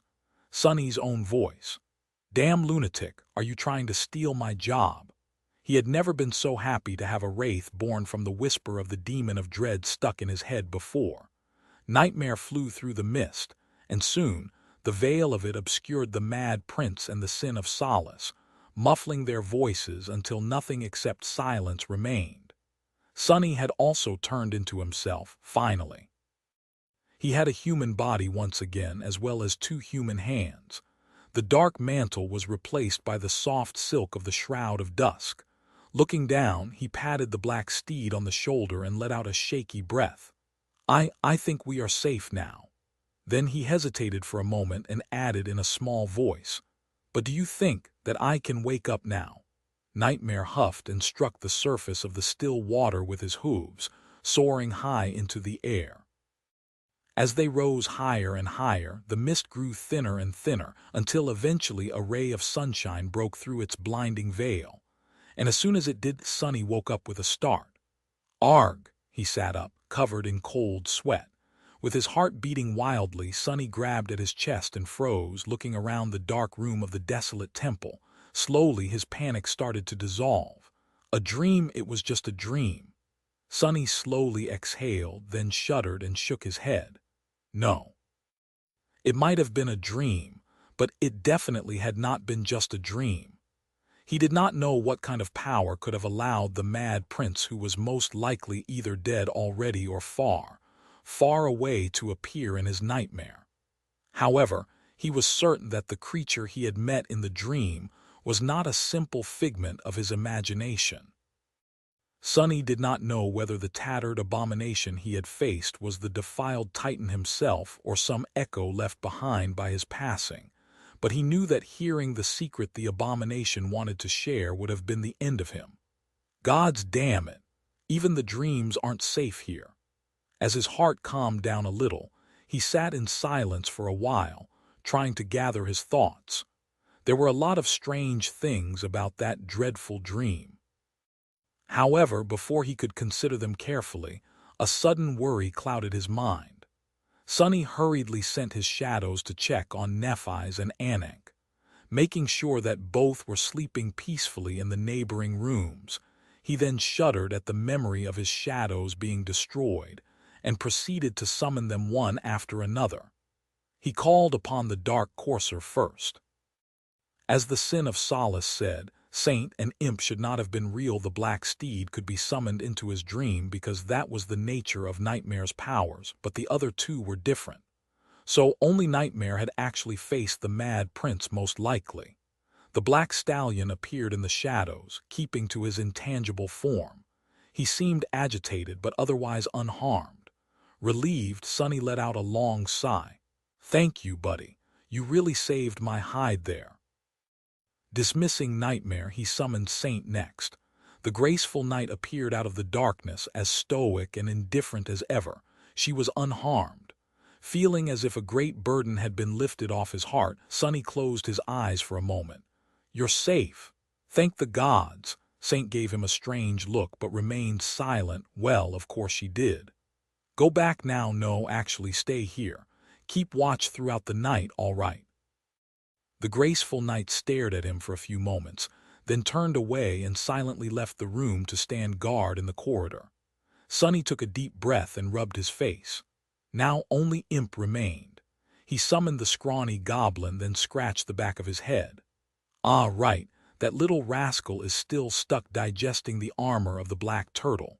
Damn it, when will he stop lazing around?" But before Sunny could finish the thought, a frightening figure suddenly rose from the shadows. Towering above him like a demon forged out of dark steel and sharp blades. Arg, what the? Unbeknownst to Sunny, the little rascal had already awakened from his slumber. Only he wasn't so little anymore. Chapter 13:15. Steel Devil. Sunny had grown accustomed to calling his youngest shadow an imp, however. Now the ravenous fiend was finally worthy of his fearsome name. The creature in front of Sunny could not be called little, nor could it be called scrawny. It was almost as tall as Saint, towering above him like a demonic warrior whose body had been forged out of dark steel in the infernal flames of hell. There were a lot of similarities with how Imp had looked during their last battle in Falcon Scott, but there were also differences. The original ravenous fiend had been tall, but gaunt. His body had been covered in thick plates of black bone armor, and he was as ferocious as he was stealthy, like a vengeful wraith born out of hungry darkness.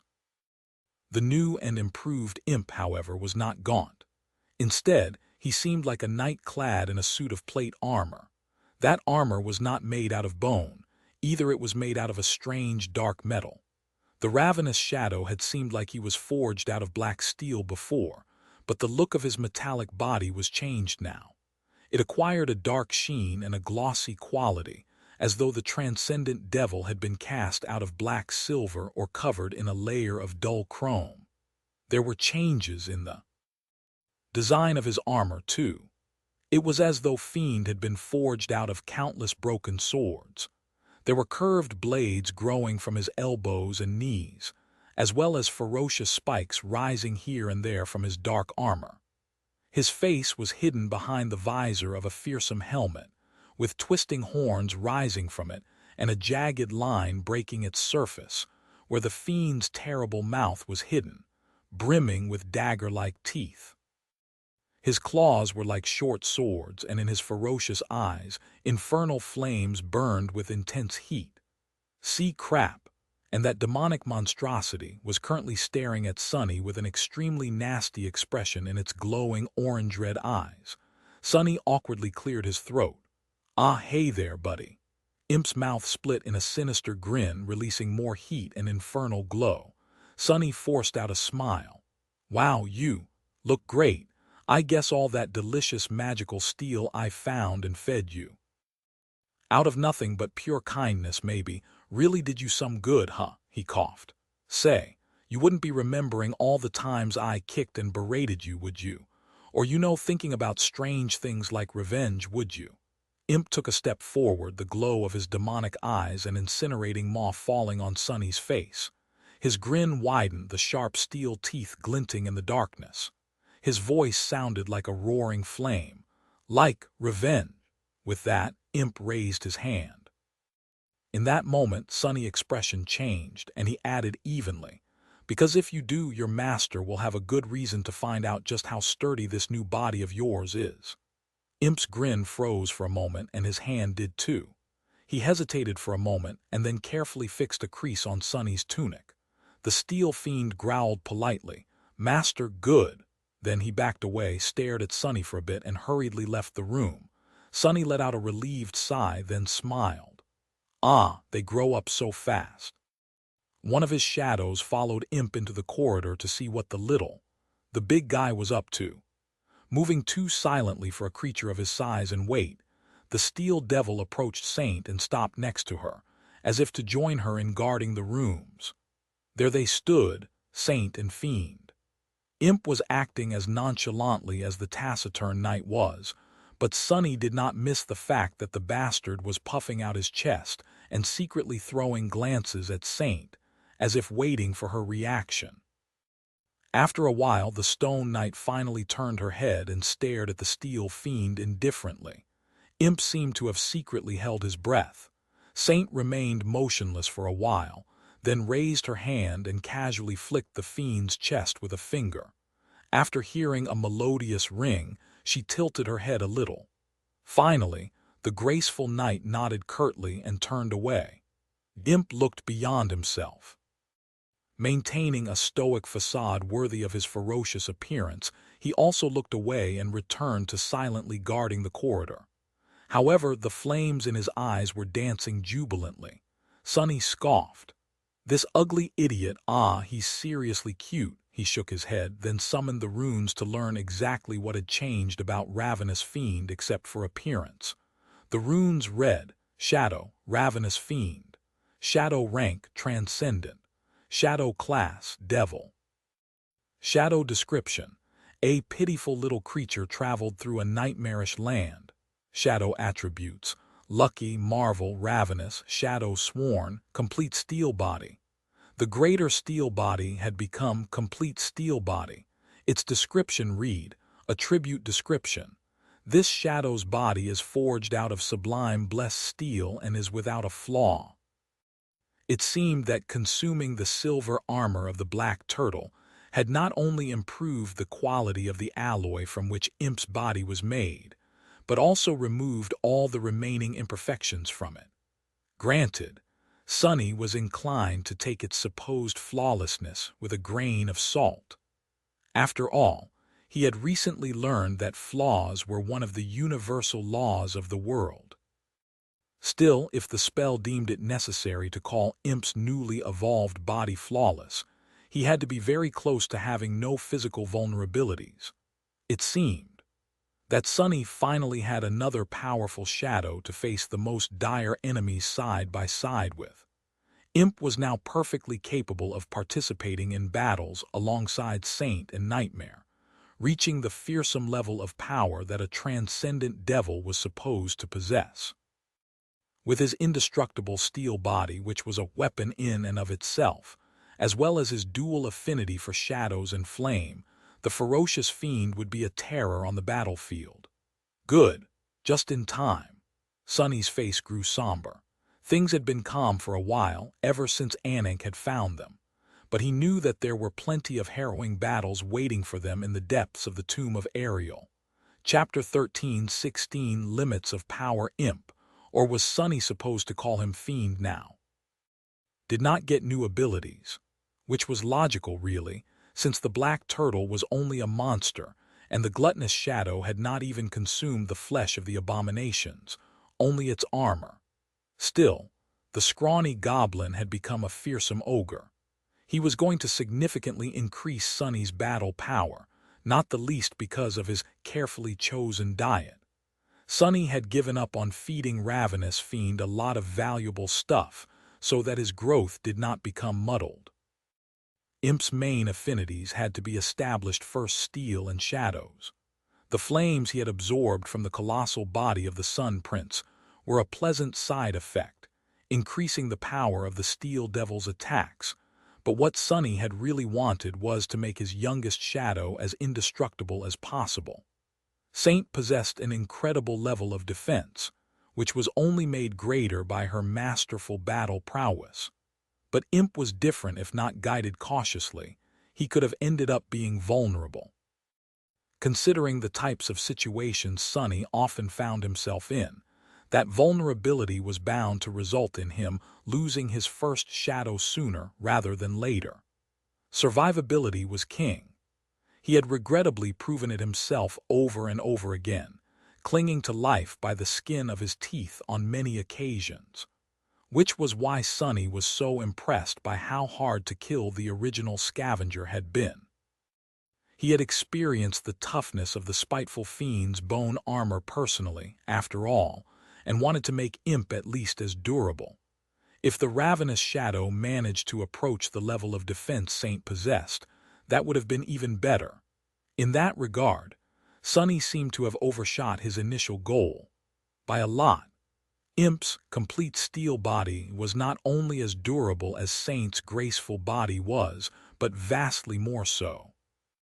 His metal carapace was sturdier than her stone-like armor, and much more importantly, that durability encompassed the entire body of the ravenous devil, not just its surface. Although Saint was hard to wound, she was actually quite vulnerable once her armor and resilient skin were breached. The internals of her miraculous stone body were well protected, but fragile. The ruby dust that flowed out of the wounds like blood was proof of that. Ravenous Fiend, however, was now fully tempered, both outside and inside. There were no vulnerabilities that an enemy could exploit, at least not an enemy using physical attacks, which meant that while Imp could deliver fearsome blows, his true power lay in being nearly impervious to physical harm. He could become the shield of the shadow cohort, or a punching bag. Sunny scratched the back of his head and looked in the direction where Imp was standing, hidden from view by a wall with a guilty expression. The poor guy had not realized what the future held for him, had he? Sorry, buddy. He shook his head and remained silent for a while, thinking. There were two fully matured, transcendent devils serving him now. Sunny himself had become unbelievably strong due to Shadow Dance, at least for an Ascended.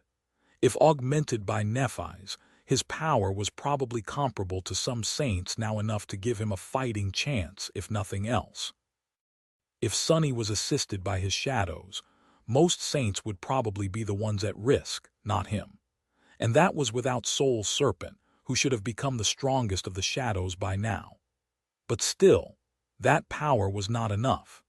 After experiencing the dire perils of the upper reaches of the great river, and knowing that he would have to venture far downstream, into the distant past, Sunny knew that even his current ridiculous level of strength was not enough to slay the kind of adversaries he would be facing.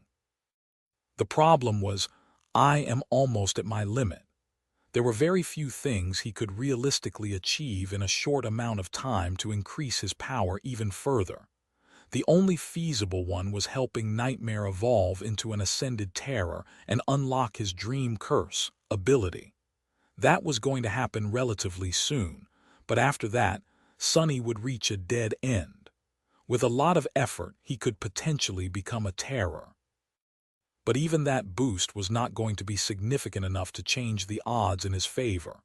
More memories, and stronger ones at that, were not going to cut it either.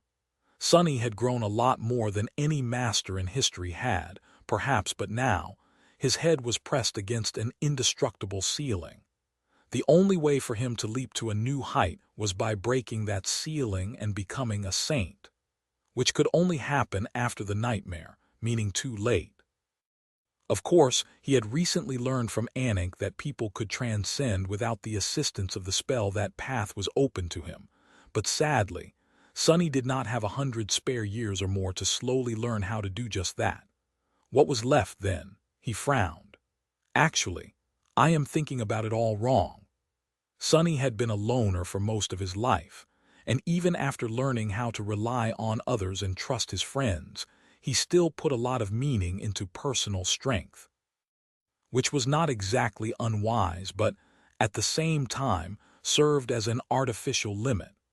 Although he had not lived through Neff's second nightmare, the lesson she had learned there resonated with his own experiences. Personal strength was important, but it paled in comparison to true power. Take Antarctica, for example. Sunny had achieved incredible things there, but he had not achieved them alone. The evacuation of hundreds of millions of civilians was only possible because the government had mobilized vast resources to send the first and second evacuation armies into the southern quadrant. Without the irregulars, without the mundane soldiers and thousands of awakened who had fought and died to save the people of Antarctica, Sunny would not have achieved anything. His personal strength was nothing when compared to the united determination of all those brave people. It was the same here in the third nightmare. Sunny had to destroy a dire enemy, the forces of defilement populating the corrupted city of Verge and the 6 plagues that ruled it. Dread Lord, Torment, Undying Slaughter, Soul Stealer, Devouring Beast, and Mad Prince. So why was he only thinking about his personal strength? Wasn't the power of his allies also his power? Nephi's, Cassie, Effie, Kaijet, and even Mordred. They were as much a part of his power as Saint, Imp, and Nightmare. Since Sunny had reached the ceiling of what he himself could achieve as a master, wouldn't it be wiser for him to put his efforts into empowering his allies? This is it. Shrouded in darkness, Sunny slowly nodded. That was the path he had to take if he wanted to survive the nightmare. After reaching Fallen Grace, he and Nephi's had to find the rest of the cohort. And once they found them, Sunny had to make sure that his friends and Mordred too grew as powerful as possible. He had to make them into a force capable of defeating the 6 plagues. For their sake, and also his own. Sunny sighed and closed his eyes for a moment. The future was daunting. But when had it not been so? Chapter 13:17, Difficult Questions Approaching the Window. Sunny opened the heavy shutters and looked at the desolate landscape of Weave from the height of one of the Nightmare Spell Temple's bell towers. The sky was veiled in impenetrable darkness. The waters flowing through the canals of the floating city glowed with iridescent radiance, bathing the empty streets in ethereal glow. Usually, the light of the great river at night was dreamlike and beautiful, but contrasted against the forlorn desolation of Weave, it made for an eerie sight. It was like a city of ghosts. He sighed, thinking about the cruel fate that had befallen the followers of Weaver and the creature that had driven them to extinction. The Mad Prince. A dark expression appeared on Sunny's face. He was reluctant to think about his meeting with the defiled Titan, or at least some vestige of the abhorrent creature that had found its way into his dreams. It almost felt as though thinking about the abomination would summon it here.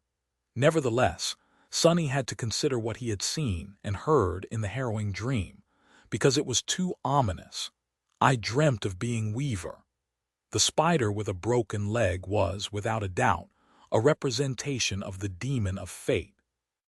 It was not surprising that Sunny had dreamt of the nebulous demon after witnessing the mural in the grand hall of the temple, and neither was it unexpected that he had assumed the demon's role in his nightmare. Weaver's blood was running through Sunny's veins, after all, and he too had an innate affinity to fate. The latter was the reason for the former. In the end, it was because of being fated that he had stumbled on the egg of the loathsome thieving bird, and received the forbidden lineage of the sinister demon. Sinister. Sunny had actually never thought about Weaver in such terms before, mostly because he had benefited greatly from their tenuous connection, but also because there was no reason to. In all honesty, he had admired the mysterious demon, with no particular reason except for the fact that the demon of fate was an intelligent, cunning, and fearsome deity. But the more Sunny learned about the end of the dream realm and the nightmare spell, the more ominous of a figure Weaver seemed. And how could they not? Who could be more dangerous than a creature that wielded knowledge of fate itself? Sunny and Nephi's had argued about the nature of the spell, whether it was a fundamentally benevolent force or not. He was inclined to believe that it had been created for a noble purpose, which was not to say that it was not a vile and terrible curse for the humans of the waking world. But he was also starting to suspect that neither of them really understood the true intention and scope of what Weaver had done at all. The nightmare spell seemed like a tool to make living beings stronger in the face of encroaching corruption. But there were too many discrepancies between what was apparent and what was hidden beneath the surface. The nightmares, the slow but inevitable escalation, the sheer convenience of it all. What was Weaver's true goal? How had the rudimentary version of the spell Ankh wielded grown to become the pervasive and nearly omnipotent power that seemed to be as absolute as the universal laws of reality that the gods established? Come to think of it, how had the Doom War ended? What had actually happened to the demons, the gods, and Weaver?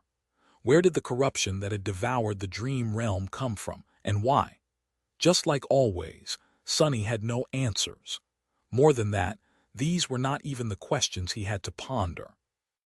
The defilement was a form of corruption that had spread from the estuary, and there were 6 champions of it: Dread Lord, Devouring Beast, Undying Slaughter, Torment, Soul Stealer, and Mad Prince. The Mad Prince, who seemed strangely familiar when Sunny had dreamt of him. He shivered. Why did he feel familiar? The defiled horror seemed like a human, no, like a broken marionette of a human. He was like a flesh puppet worn by a boundless sea of madness, to the point where the madness seemed like the actual being, while the human body just seemed like its ragged shell. Sunny still shuddered when he remembered the creature's eyes. The torment hiding in them was like a chilling storm of insanity born from 1,000 years of horror, agony, and knowledge.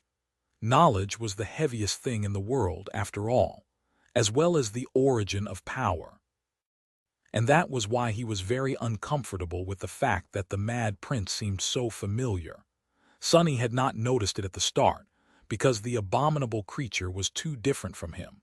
But when the sin of Solace appeared, he had to admit to himself that the defiled Titan and the Sword Wraith were eerily similar, which meant that Sunny and the Mad Prince were similar too. He stared at the ghostly landscape of Weave for a while. Have I assumed the role of that abomination?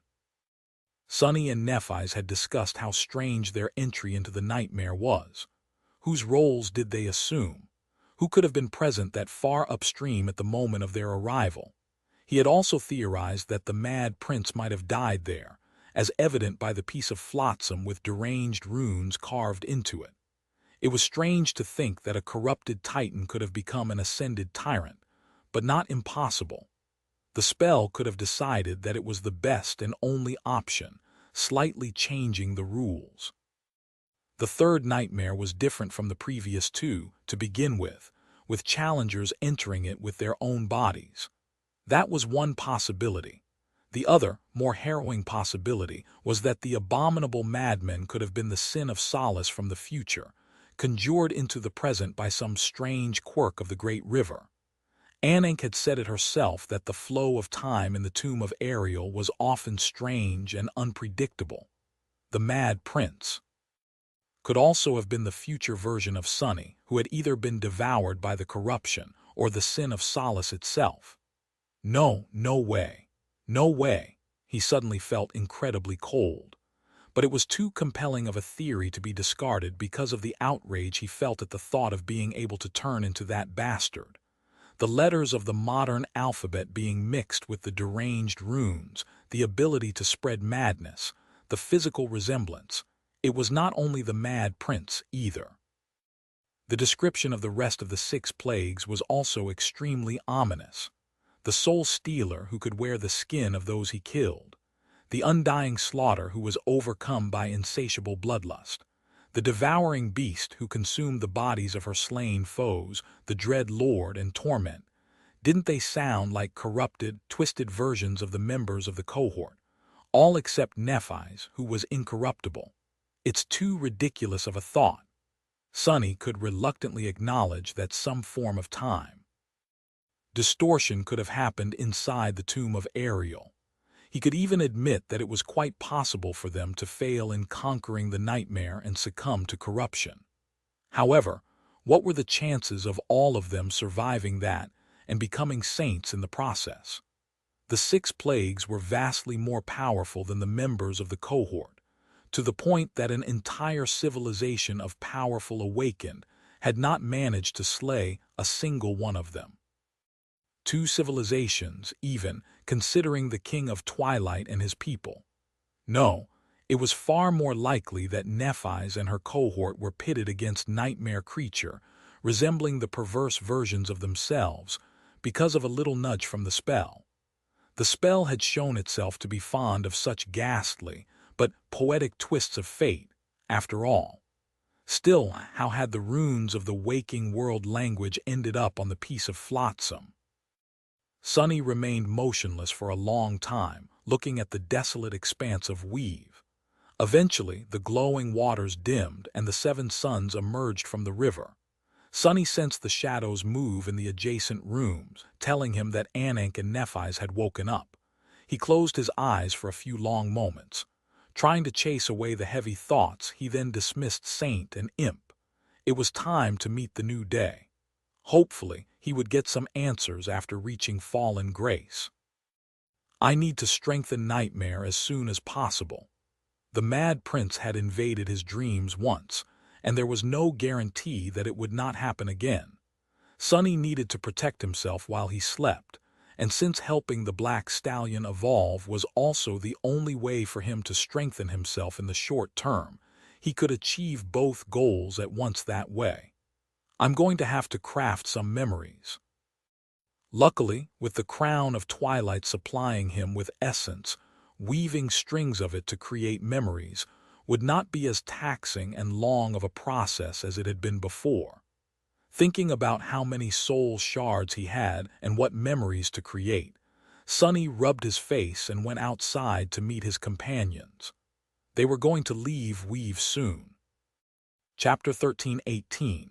Leaving Weave, Sunny, Nephis, and Ankh spent several days in the Temple of the Nightmare Spell, resting and exploring the forlorn city as they prepared for the last leg of the journey.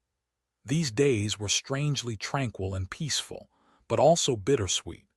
It was because the three of them knew that their time together was coming to an end.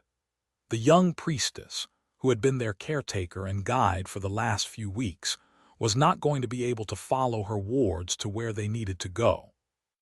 Fallen Grace, the city of dusk, lay far beyond the boundary of where she was allowed to exist. Such was the fate of all Riverborn. Sunny and Nephis were both painfully aware of what awaited Ankh in the future. That was why, even though they tried to hide their emotions, a dark shadow was cast over their hearts. The young priestess herself, meanwhile, seemed at peace with her bitter fate. An easy smile often appeared on her lips, and she fully dedicated herself to making preparations to send the two of them on their way.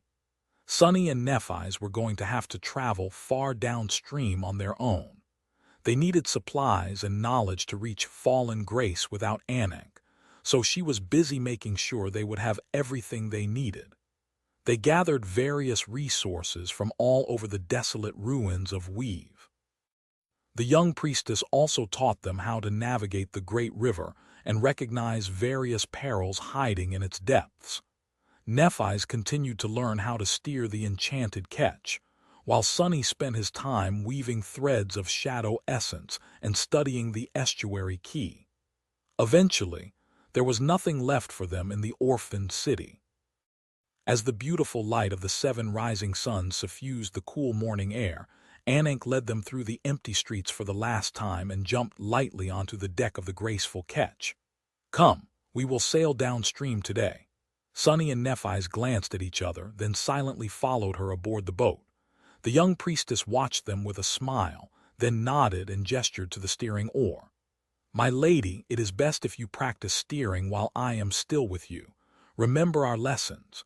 You can surely succeed." Nephis looked at her for a while, her face motionless. She hesitated a little before sitting down on the helmsman's bench and taking the oar. Sunny, meanwhile, frowned. "Wait, what about you? If we are going to sail away on the ketch, how are you going to get back to Weave?" Ankh shook her head. "Weave stretches far downstream, just like it does upstream. There are several island ships we will visit before it is time for me to turn back. I will leave you at the lower house of parting, where there are other vessels for me to use." He hesitated for a few moments, then nodded reluctantly. Sunny had not come to terms with how they would have to leave Anik behind still, but there was nothing he could do and nothing he knew how to say. They had no other choice. But the farewell was not upon them yet. Perhaps he would be able to find the correct words in the days to come. With a sigh, Sunny lowered himself to the deck. Usually, Anik would sit on the bench at the stern of the ketch, while Nephi's would be opposite him at the middle point of the deck. Today, however, their familiar positions were reversed. Neph was holding the steering oar, while the priestess sat down near Sunny. He had grown somewhat accustomed to how beautiful the young Anik was, but looking at her directly still felt strange, especially because of how bright her smile was and how heavy his heart was. "Thank you, my lord." Sunny looked at her somberly, surprised. "Me, for what?" The young priestess sighed lightly, then looked at the desolate landscape of Weave with a wistful expression. "For wanting to learn about my birthplace so much. I am glad to have shared its stories with someone, very much." He lowered his head and remained silent for a few moments. "Sure, no problem." At that moment, Nephi's took a deep breath and then said something in a resolute voice. The word that escaped her lips echoed from the walls of the canal, and a subtle ripple spread across the surface of the flowing water. It was as though the word itself contained an invisible power capable of reshaping the world. Soon, a strong gale rose, filling the sails of the old ketch. It was both similar and different from how Anik summoned the wind. Neph's shaping was more direct and crude, lacking stability, but at the same time it contained a wild and fearsome will. As a result, the gale summoned by the true name of the wind was able to propel the boat forward despite not being as strong as what the young priestess had been able to call upon. The word they spoke was the same, but the result differed. It was because of the nature of the sorcery of names, unlike other types of sorcery, which acted through fixed conduits like essence threads and runes. It used the shapers themselves as the conduit. Nephi's was of a lower rank than Anik, so she couldn't channel the power of the word as potently. But at the same time, her body and soul were aflame with the divine lineage of Sun God, and more importantly, she possessed a true name of her own. Those with true names were connected to the mystical side of the world much closer, would be influenced by the hidden powers of the world much more, and be able to exert greater influence in turn. Which was why Nephi's was able to control the ketch with a sufficient level of power despite not being a saint like Anik. "You are doing great, my lady. Speak the names of concealment next." Neph lingered, her face a little pale. The sorcery of names did not come without a cost, just like the other types of sorcery. Channeling a word put a strain on the shaper's body, as while uttering it did not consume essence, controlling the outcome did. Eventually, she gritted her teeth and said the rest of the names the priestess had taught her, arranging them into a phrase. The ketch flew through the canals. Soon, it broke free of the city boundaries and sped into the open expanse of the great river, leaving the forlorn city behind. They were once again traveling downstream, deeper into the past. Chapter 13:19, House of Youth. The next morning, they reached the first of the remote island ships Anik had told them about. It slowly appeared from beyond the horizon, illuminated by the dreamlike sunlight. This one was different from the House of Parting.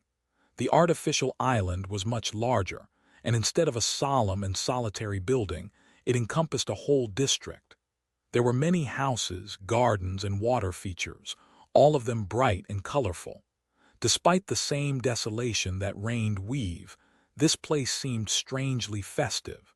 It was easy to imagine how full of vitality it had once been. Anik's eyes glistened with nostalgia. She smiled softly and said, her voice melodious, "This is the House of Youth." Sunny and Nephi's looked at the bright island ship, wondering what its purpose was. The sight of it was a little uplifting and a little sad. Contrasted against the beautiful atmosphere, the emptiness seemed even more poignant. The young priestess sighed. This is one of the 7 houses that Riverborn spent their childhood and adolescence at. She lingered for a moment and then explained. As you can imagine, children grow up differently here on the Great River. From the moment they are born, their bodies are beholden to the currents of its time. If brought upstream, they will swiftly reach adulthood. At the same time, their parents will have to grow older if they wish to remain with their child.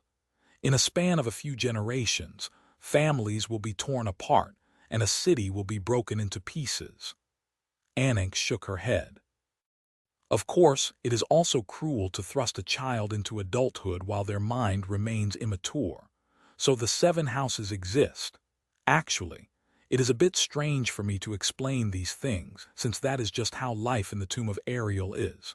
To me, it is the manner in which outsiders grow up that seems odd. She laughed. I couldn't believe my mother when she told me that kids outside just grow up inevitably, while remaining in the same place and have no choice on when to become adults. How scary. Can you imagine? Sunny and Nephi's looked at each other, befuddled. After a while, he cleared his throat. Yeah, I can easily imagine, but wait, what is the exact purpose of these 7 houses? Fallen Grace was most likely built in the same way, so it would be good to know. Plus, he was simply curious. The young priestess smiled. It is simple, really. When a man and a woman decide to have a child, they travel downstream to the house of birth. The children are born and spend the first months of their lives there. She looked at the waters of the great river and added, her voice wistful. As the mind of the child matures, they and their parents travel upstream to the next house, where the kids become toddlers. After a year or two, the family travels to the 3rd house, and so forth. This way, kids have a chance to have proper childhoods. It is a happy time for the families, and moving on to the next house is a big event for the children, akin to the birthday ceremony you outsiders have. Sunny lingered for a few moments, then nodded. The river people did not have the same perception of time as the rest of humans. They still counted time in months and years, but these measurements were simply traditions brought into the tomb of Ariel by those who had come from the outside. Although there were something akin to seasonal changes within the tomb of Ariel, the idea of a solar year was meaningless here.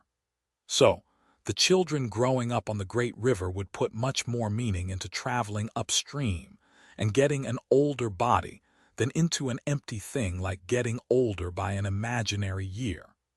Especially since their lives were not limited by the dwindling number of years that remained before they grew old and died. Anik noticed his contemplative expression and added, "This last house, the house of youth, is where our bodies reach the stage of the cusp of adulthood. The parents usually leave for the main city and leave the kids with other youths.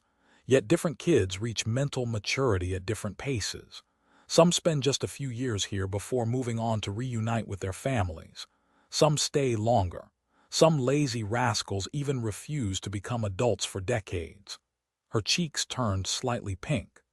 I might have been one of those rascals myself."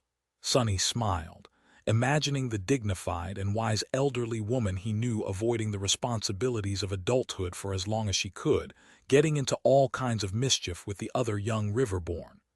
Had Anik really been such an unruly troublemaker once? He shook his head. But wait, if that is true, then how would these youths have families of their own? They would turn into infants by traveling to the house of birth. No, Anik nodded. Indeed. That is why the whole city migrates some distance upstream each generation. That gives the young ones a chance to have children of their own. Of course, it also means that their parents grow a little older with each migration. But our lifespans are long, the future is more forgiving than the past. The eldest ones assume guidance roles in the 7 houses, as well.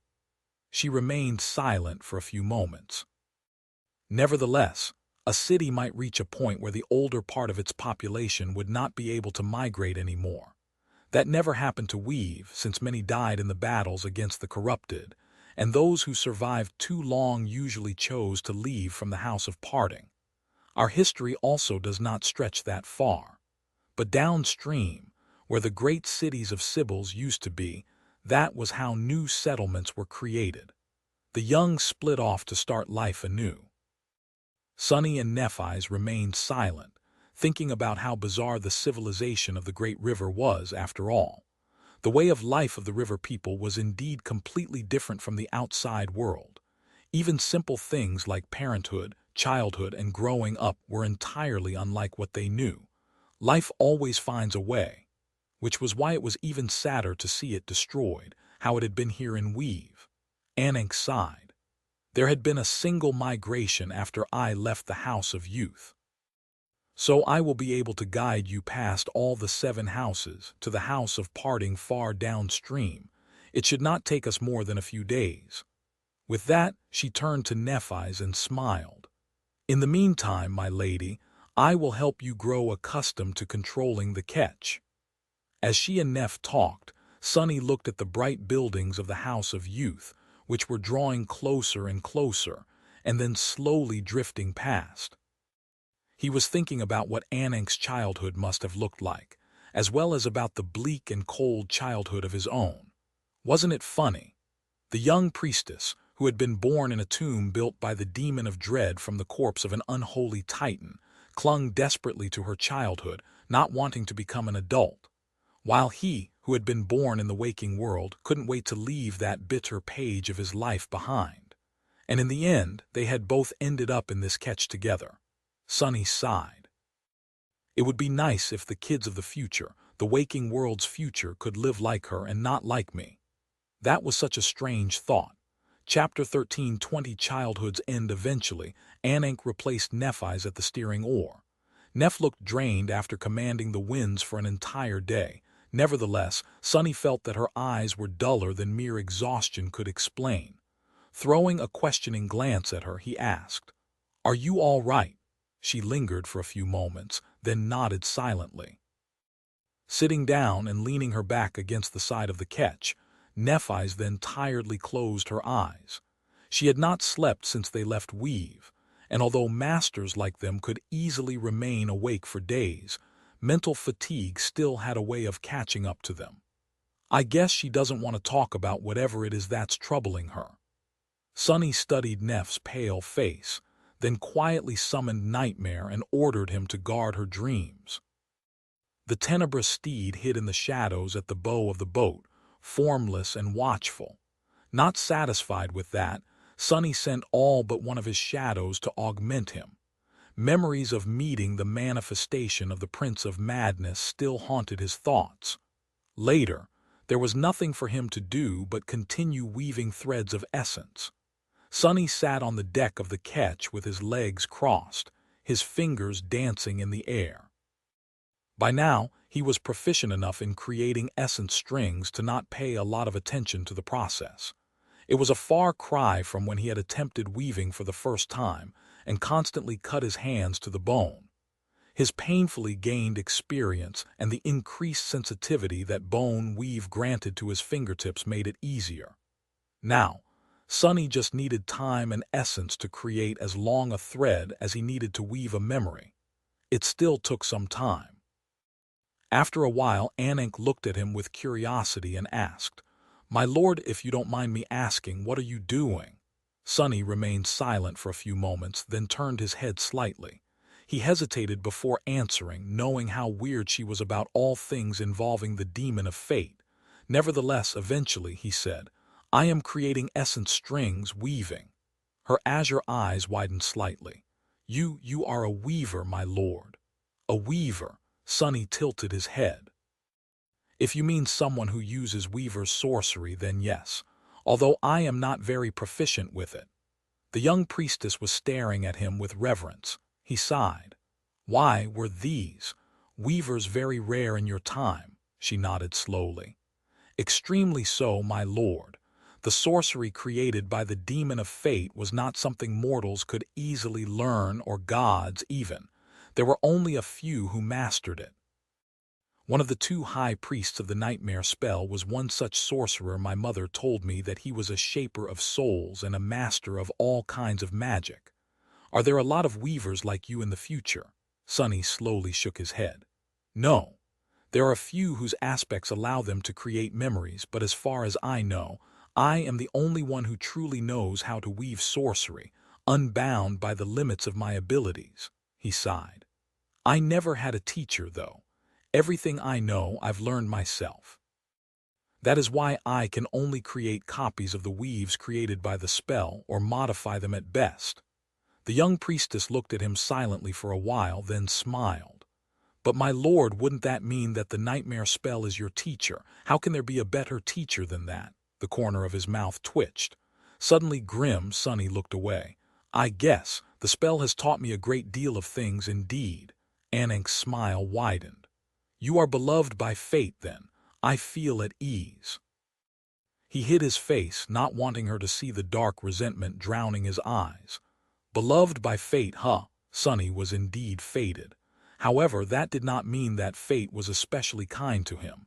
It just meant that he was wrapped in its strings like a helpless puppet, doomed to always be at its mercy.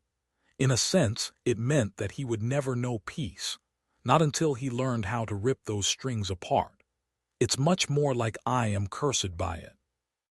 But then again, wasn't his fate to become defiled, tear his face with his nails and turn into a mad abomination? Wasn't that his future? Sunny shuddered, remembering that frightening possibility. No, no way, I would rather die. I will die if this is the only outcome. That stupid theory of mine has to be wrong. The Mad Prince, I will never become him. Closing his eyes for a moment, he calmed his wildly beating heart and concentrated on weaving essence strings once again. However, his fingers trembled as he did. By the time the 7 suns touched the surface of the flowing water, the swift ketch reached the second of the 7 houses. Mooring the boat to its pier, they camped for the night on the forlorn island. It looked like a place where life had thrived once, but now that vitality was gone. The children were gone, the parents were gone, and soon enough, the 7 houses would be gone too, swallowed by the eternal currents of the great river. In the morning, Sunny was awoken by the creaking of the windcatchers. After giving Anank some time to take a walk along the shore and remember the days of her childhood, they left the artificial islands and sailed downstream once again. It took them another day to pass the 3rd house. By then, Anank's appearance had changed once again. She used to look only slightly older than Sunny and Nephi's in weave, but now it was as if she was of the same age as them, or even younger. By the time the swift ketch reached the 4th house, she seemed to be in her late teens. The mood inside the ketch had turned dark. Looking at the endearing adolescent face of the young priestess, it was impossible to deny that they would have to leave her behind soon. The house of parting was not that far away anymore. Before they reached it, though, they had to pass by the last 3 of the 7 houses. However, by the time they were supposed to come in view of the 5th, Anank's expression had turned tense. Because the artificial island was nowhere to be found. Chapter 13:21. Drowning Island. Sunny and Nephi's had learned a few things about navigating the endlessly flowing waters of the great river, but they were still unsure what distance separated each of the 7 houses from each other. Nevertheless, they quickly understood that something was wrong by looking at Anank's face. The young priestess was almost always either calm or smiling. At some point, however, a deep frown twisted her soft adolescent face, and a dark shadow was cast onto her vibrant azure eyes. Sunny was the first to notice. He studied the teenage girl in front of them, then asked, "What's wrong?" Anank lingered for a few moments. "We should have reached the 3rd house by now, my lord." There were 7 artificial islands where the children of Weave spent their childhood, and although the swift ketch was supposed to reach the 5th one, they were actually numbered in reverse order, starting with the house of birth far downstream and ending with the house of youth. So the 3rd house would have been the 5th they saw. However, it seemed to have disappeared. The young priestess studied the vast expanse of the great river, then mumbled with uncertainty, "I guess." The mechanisms of the island could have broken down, sending it adrift. I haven't visited here in a long while. Still, the deterioration shouldn't have reached that stage already. Sunny and Nephi's exchanged glances. Rising to her feet, Nephi's looked north. Could it have been destroyed by an abomination? Anik did not answer for a while. Eventually she sighed. It's unlikely, but not impossible. Maybe that is what happened indeed. The ketch continued to fly downstream, but the mood of its 3 passengers had changed. Not only was there a threat of a powerful nightmare creature stalking the waters somewhere nearby, but the disappearance of one of the islands also meant that the rest of them could be gone as well. Damnation! Sunny did not particularly care about the remaining 2 of the 7 houses, but he was concerned about the lower house of parting, the point where Anik was supposed to say farewell to them. The young priestess was intending to gift them her ketch, so she needed another vessel in order to return to Weave. There were supposed to be other boats moored at the House of Parting, but if the island had been destroyed, they were going to have a problem. It's not too bad. The furthest island ship of Weave might not have been destroyed. Even if it was, Sunny could assume the form of the river serpent again, continuing to travel downstream without the ketch. With the crown of twilight, he would be able to sustain that form for longer, but not long enough to reach fallen grace. There were less powerful abominations in the past, though perhaps he and Nephi's would be able to come up with a method to stay safe while he replenished his essence. There was nothing to do for now. First, they needed to reach the House of Parting and see whether it was still in one piece or not. They continued sailing downstream in grim silence. The 7 suns had already plunged into the great river, suffusing it with a soft glow, when Sunny suddenly stirred and peered into the distance. A few moments later, he pointed forward and said, his voice somber, "I see something. There." Anik silently moved the steering oar, guiding the ketch in that direction. A dozen minutes later, a dark shape became visible in the iridescent glow of the flowing water. It was massive and strangely shaped, rising above the surface of the river like a mountain. Without having to say anything, Nephi's and Sunny summoned their weapons.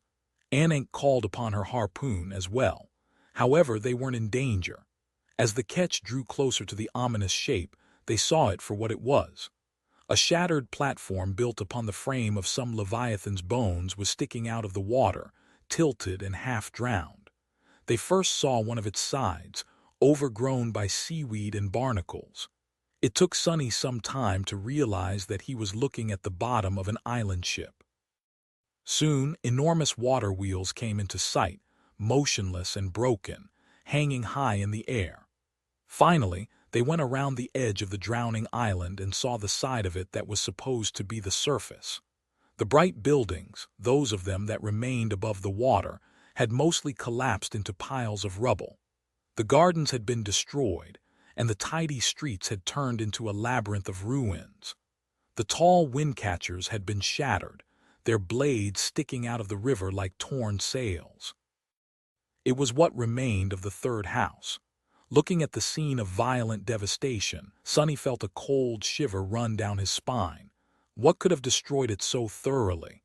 It seemed as though a frenzied titan had been let loose on the floating island. Nephi's gripped the hilt of her sword tighter. Her face was motionless, but white sparks were dancing in her eyes. An abomination. Anik remained silent, studying the ruins with a dark expression. Eventually she shook her head. "I don't know, my lady. Let's leave this place as soon as possible." Despite her true age and her youthful appearance, the priestess was not a very good liar. Sunny could tell that she was keeping some suspicion to herself, but since Anik did not want to speak of it, he decided not to press the issue for now. He trusted her that much, at least. The young priestess let Nephi's take the steering oar and went to the bow of the ketch, still holding her harpoon. The ketch sailed past the ruins of the devastated house, giving them an opportunity to study how utter its destruction had been. None of them said anything, but all 3 looked somber and uneasy.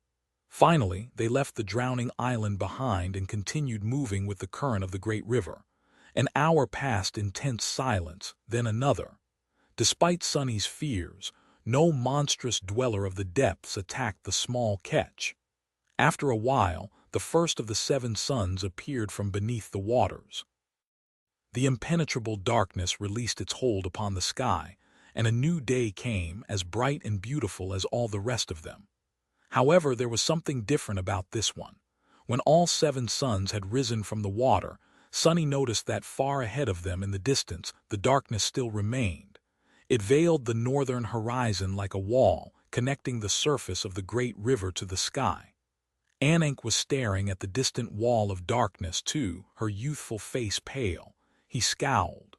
What is it?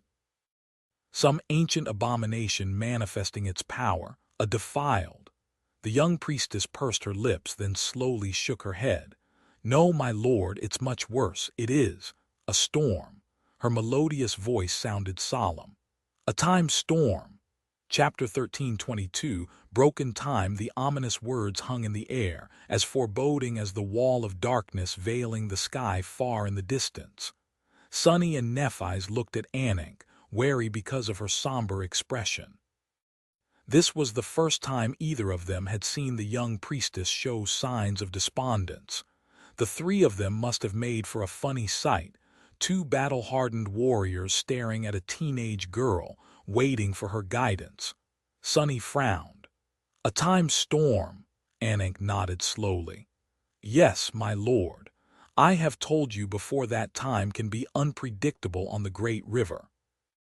There are places where it turns stale and unmoving, great whirlpools that nothing can ever escape, clashing currents and deadly tides of all kinds. A time storm is one of the most dangerous anomalies one can encounter. Her youthful face darkened. It is a wandering disaster that twists and rips time apart, containing within itself absolute chaos. These storms originate from the span of the great river that corresponds to the final days of the Doom War, when the last cataclysmic battles between the demons and the gods were fought and when both sides perished. They usually don't reach that far upstream. I am sorry. Nephi shook her head. You don't need to be sorry, Anik. It is not your fault. However, how do we escape it? The young priestess lingered for a few moments, then said quietly, I am not sure that we can. She uttered several words, easily overpowering Neph's shaping. The wind that had been filling the sails of the ketch disappeared, and a moment later, a powerful gale crushed into the wooden boat, making it creak. This one was not summoned by anyone. Much worse, it was blowing from downstream, pushing their hair back, which meant that the dark wall devouring the horizon was traveling in their direction. At least a normal storm would, judging by Anik's expression. A time storm behaved the same. Sunny uttered a silent curse. Can we outrun it? The young priestess swiftly moved to the side of the ketch and looked down at the clear water flowing past the polished wood. A few moments later, she gritted her teeth. I don't think so, my lord. We are already caught in its outer reaches. It was only then that Sunny noticed that the current of the great river seemed to have grown much stronger. It was hard to tell when the ketch was flying forward at full speed, but now that it slowed down and was about to come to a halt, the changes were apparent even for an outsider like himself. The wind was chasing the storm in their direction, while the current was pulling them into the storm. It was like a trap. Damn it! What do we do, then? Anik stared at the approaching wall of the storm with a dark expression. A few moments later, she took a deep breath and forced out a smile. We will just have to brave it then, my lord and lady. Sunny and Nephi stared at the teenage girl with stumped expressions. Hadn't she said that a time storm was a roving mass of chaotic time, wild and distorted enough to be absolutely deadly? The third house had been much larger and infinitely more robust than their small ketch, but it was utterly destroyed. How the hell were they supposed to survive something like that? The young priestess shook her head. It is not as bad as it sounds. I am a transcendent after all. We, the followers of Weaver, had to pass through the tumultuous region from where these storms originate on our way upstream, so we know a thing or two about how to endure them." Her voice sounded confident, but the look in her eyes was anything but. Noticing their doubt, Anik sighed. "I am reasonably certain that I can keep this small ketch from being torn apart. It is lucky, actually, that our vessel is not too large. However—" She stared at the wall of darkness that had already drawn closer in the few minutes they were talking and grew solemn. "It is very important that none of us touches the water or becomes separated from the ketch. This storm front we see is only the aftereffect of the true disaster. The real horror lies beneath the waves. In the depths of water no one can survive being pulled down by the raging currents of broken time. If you fall into the river, you will never come back." Sunny grimaced.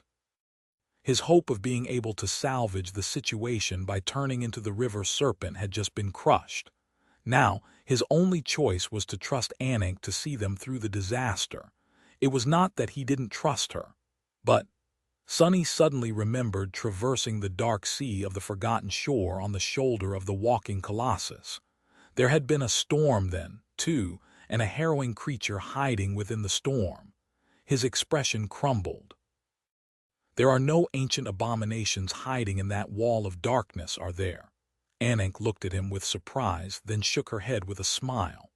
"No, my lord, even the defiled can't survive the broken time. They avoid these storms just as we do." Sunny sighed and looked downstream with a bleak face. After a while he asked in a dull voice, "We should prepare for a rocky ride then?" The young priestess nodded. "Indeed, my lord is wise." He was not even in the mood to celebrate getting another praise. Shaking his head, Sunny started stretching his body, then froze, realizing how senseless his actions were. They were not preparing for a battle. Sharp swords and sturdy armor were not going to help them survive the storm, and neither would their combat skills. Sighing again, he asked, "What exactly do we need to do?" With no time to waste, Anik directed them on how to help her prepare the ketch for braving the storm. She tried to sound calm, but hints of urgency found their way into her voice. The preparations did not take long. They lowered the sails, then folded them neatly. As it turned out, both masts of the ketch could be taken down as well. After dismantling them, everything was either stored under the deck of the wooden boat or fastened tightly in place. 10 minutes later, nothing that could be easily torn or broken by the wind remained. The ketch turned from a sailboat into a simple and barren vessel, seemingly too small to survive a terrible storm, but also solid enough to look like it, maybe, could. The three of them stood on the empty deck, looking north. The wall of darkness was approaching. Chapter 13, 23 times storm. As the winds turned violent and the surface of the great river grew restless, Anik gave them a few simple instructions. There was not much to say. Really, she would be responsible for steering the ketch, protecting it against the ravages of distorted time, and preventing it from turning over, while they had to scoop up the water that would inevitably get inside and throw it back overboard. The three of them also used sturdy ropes to tie themselves to the ketch. If the boat did overturn, hopefully, they would not be pulled into the depths of the underwater storm immediately. Sunny was not sure what would happen if Anik failed to keep their boat above the waves, though, so he didn't feel too hopeful. "Prepare yourselves." The voice of the young priestess was grave, which created a strange dissonance with her adolescent appearance. "Once we enter the storm, we won't be free of it for several days. It will be hard to endure the strain, even for ascended like you, my lord and lady. Conserve your stamina, and essence too." She lingered for a few moments and then added quietly, "All kinds of things can happen, but fate will guide us. Have faith." Sunny gritted his teeth. If there was one thing he did not have and never wished to possess, it was faith. The only thing he believed in was the strength of his arms and the resilience of his spirit. But Anik was different. If faith in Weaver could help her cope with the cruel truth of the world, Then he didn't have the heart to diminish it with his words, so he remained silent. "Let's survive this." Looking at the wooden dipper he had been given, Sunny sighed. Who knew that he would miss traveling inside the giant alloy coffins of the House of Night one day? The wall of darkness, meanwhile, was approaching. The winds were growing more and more violent, their howls drowning out all other sounds. The current of the great river had turned fast and erratic, carrying the ketch forward with frightening speed. Tall waves rose and fell, and the wooden boat rose and fell with them, strong impacts reverberating through his bones. Several days of this, Sunny finally understood why Anik had said that enduring the storm would not be easy even for the inhumanly strong and resilient ascended like them. Plus, it was not a mundane storm either. Eventually, the ketch plunged into a thick mist. A few moments before it did, the light of the seven suns suddenly grew strange and distorted, as if someone had covered the sky with a muddy prism. Sunny's hair stood on end. He experienced a very eerie and uncomfortable sensation, a sensation of the laws of the world coming undone around him, maybe. Time, which had always been a constant, did not feel solid and reliable anymore. Instead, it was wild and chaotic, playing strange games with his perception. Even the shadows surrounding him were fragmented and twisted, stretched endlessly or moving in an impossible manner. It was rather maddening. He felt nauseated, and apart from this bizarre sense of wrongness, the ketch was being thrown around like a toy by the waves. His body was being jerked from side to side, up and down, experiencing moments of weightlessness and rough impacts. The winds were battering him, throwing streams of water at his face. The roaring of the storm was deafening. Blinded by the furiously swirling mist and the drops of water flying into his eyes, Sunny instantly felt miserable and afraid. People had always been frightened in the face of raging nature, but here it was not even nature instead. The storm surrounding them was entirely unnatural. It was just as harrowing still. And it was only growing stronger. They were only at the outer boundary of the unnatural disaster. As Sunny wondered how they were going to survive several days of this torture if the ketch wasn't destroyed sooner, at that, he heard Anik through the cacophony of the raging storm. The names she had spoken were unfamiliar, and judging by the strain in her voice, they were not something the young priestess could easily use or invoked often. Nevertheless, after she spoke these words, the nauseating distortion of the time storm seemed to have subsided a little. The ketch was still climbing the tall waves and plummeting from them, and the winds were still as violent as they had been a moment before, but the physical hardship of enduring their ruthless assault was at least tolerable. It was as though an invisible bubble of more stable time appeared around the small ketch, keeping the worst of the chaos away. Sunny turned his head to look at the young priestess. Anik was holding the steering oar with both hands, looking into the mist with a focused expression. Her youthful face was pale, but her azure eyes were full of stalwart determination. She controlled the ketch with a skill born from hundreds of years of living on the great river, somehow guiding it through the towering waves and chaotic currents. Then he glanced at Nephi's. Her eyes were burning with white flame, the light fabric of her tunic fluttering in the wind. Finally, Sunny looked down and let out a heavy breath. Bending down, he scooped up the first portion of water and tossed it into the mist. His hand trembled for a moment. Were they really going to live through this? Sunny had lived through a great deal of things, many of which no one had any business surviving. He had often imagined his death as well. In his imagination, that death always came at the hand of a powerful nightmare creature or a similarly powerful human. Sometimes he imagined dying of old age in a comfortable bed, too. One thing Sunny very rarely imagined, if ever, was being killed by a dumb, mindless force of nature. Perhaps it was vain, considering the kinds of environments he often ended up in, but still, He was unwilling to succumb to something so senseless. I survived a fight with a great beast, damn it. Was he going to die because of a weird storm? Like hell I will. Not to mention that there were the lives of Nephi's and Anak to consider, too. Encouraging himself like this, Sunny endured another wave and scooped more water from the wet deck. The mist swirled and boiled around them, and the small ketch was being pulled deeper and deeper into the storm. Chapter 1324, Relentless battle. The time storm raged all around them.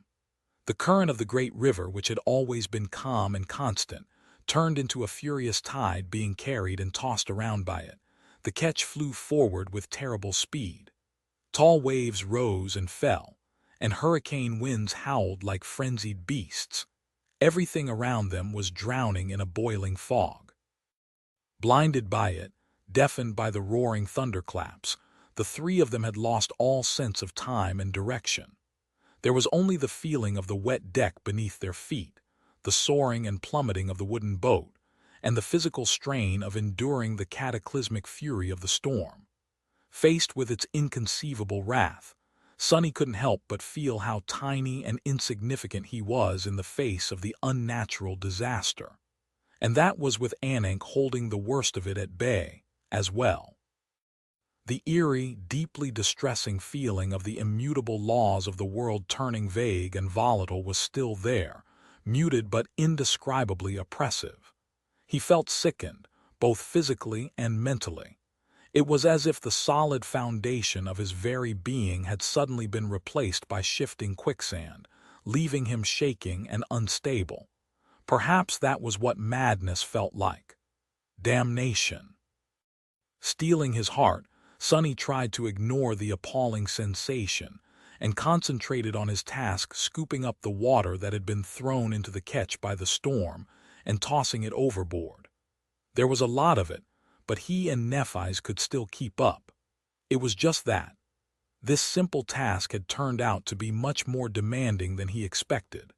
Simply existing in the wildly rocking boat was already an exercise in endurance. Considering the dire speed of the current and the height of the waves, it felt as though some demented giant was playing catch with their bodies, throwing them high up and then slamming them down with ferocious power.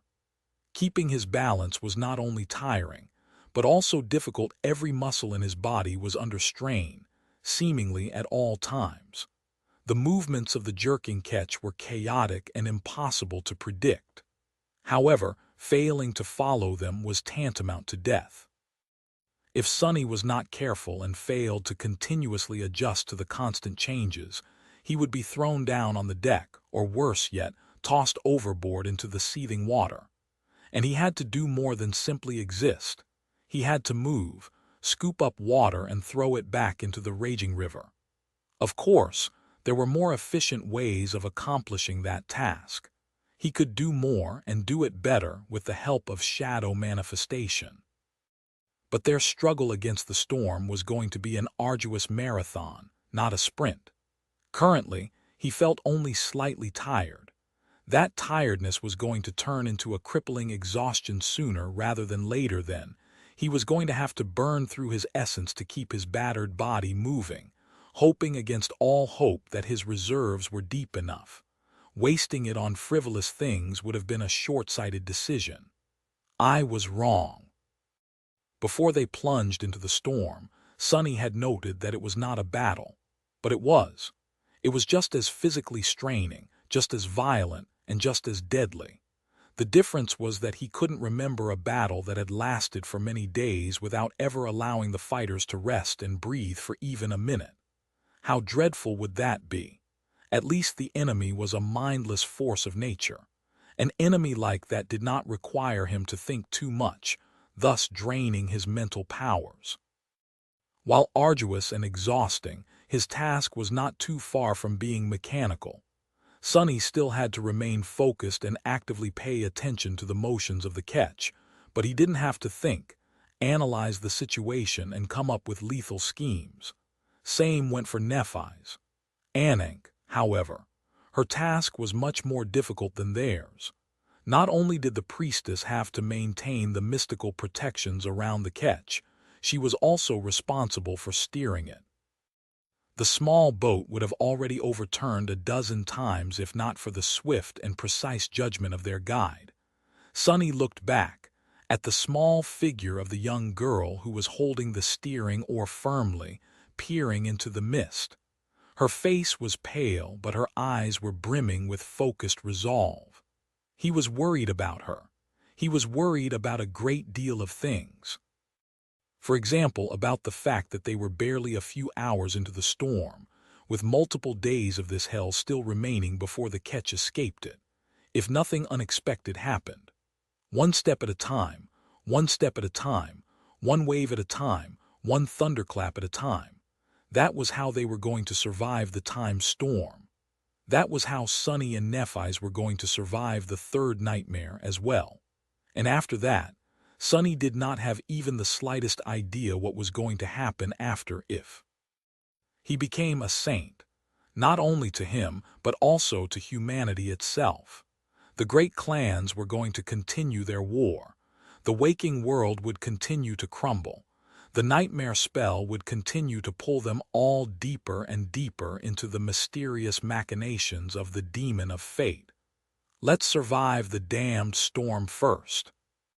Cursing under his breath, he bent his knees to lessen the impact of the wooden deck hitting his feet, endured the ketch plummeting from the crest of a tall wave to crash violently into the water, then hurriedly threw several scoops of foaming water over the side of the boat.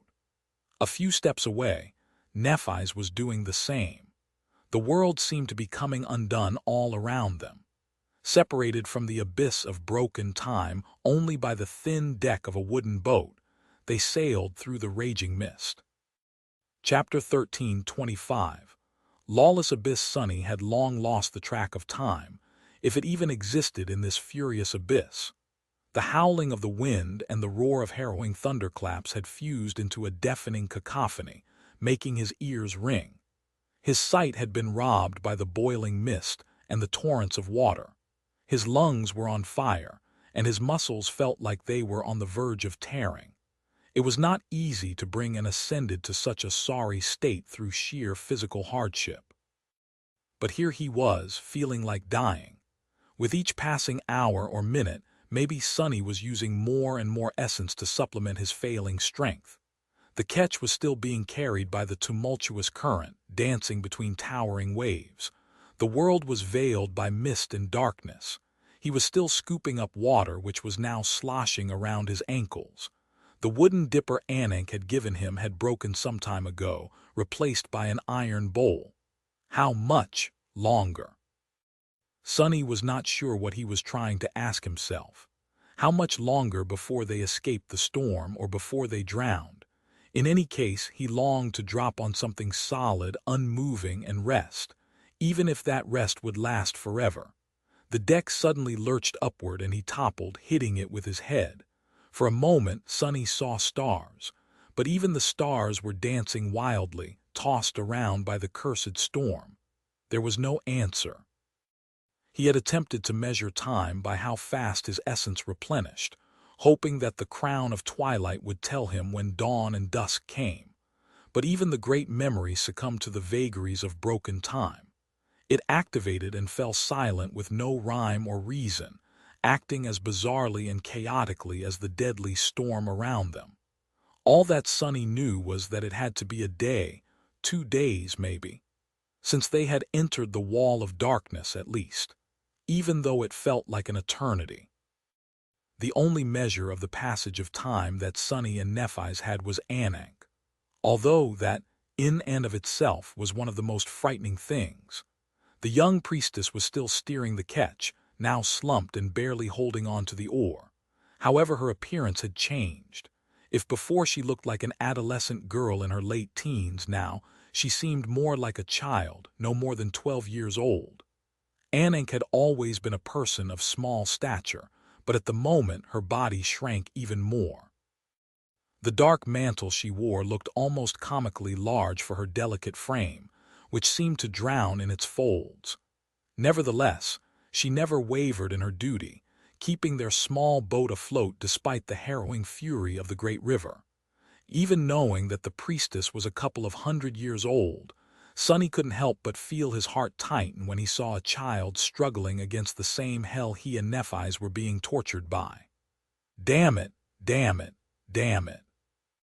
Picking himself up from the deck, Sunny gritted his teeth and continued to scoop the water up. The slower he was, the heavier the catch would become, and the heavier it became, the more peril they would be in. It was already a miracle that the old boat continued to withstand the ruthless cruelty of the storm. It couldn't continue for much longer. Not only because the wooden hull of the ketch could split apart at any moment, but also because the chaotic nature of the time storm was growing more and more eerie and violent around them. Despite the bubble of stability created around the boat by Anik, they could feel it. Sunny thought he saw strange shapes in the mist. At other times, he felt his own body and mind changing for a split second before reverting to their previous state. The same was happening to Nephi's. He wasn't sure if he was seeing things, but her figure and face seemed to be changing from time to time. Her silver hair always seemed to be of different lengths. Her beautiful face appeared as usual one moment, then it would turn into the pale face of a drowned corpse for a fraction of a second, or become burned and charred beyond recognition. As soon as he blinked, the changes would disappear, and Neph would turn into her usual self. Shuddering, Sunny thought about what she saw when she looked at him.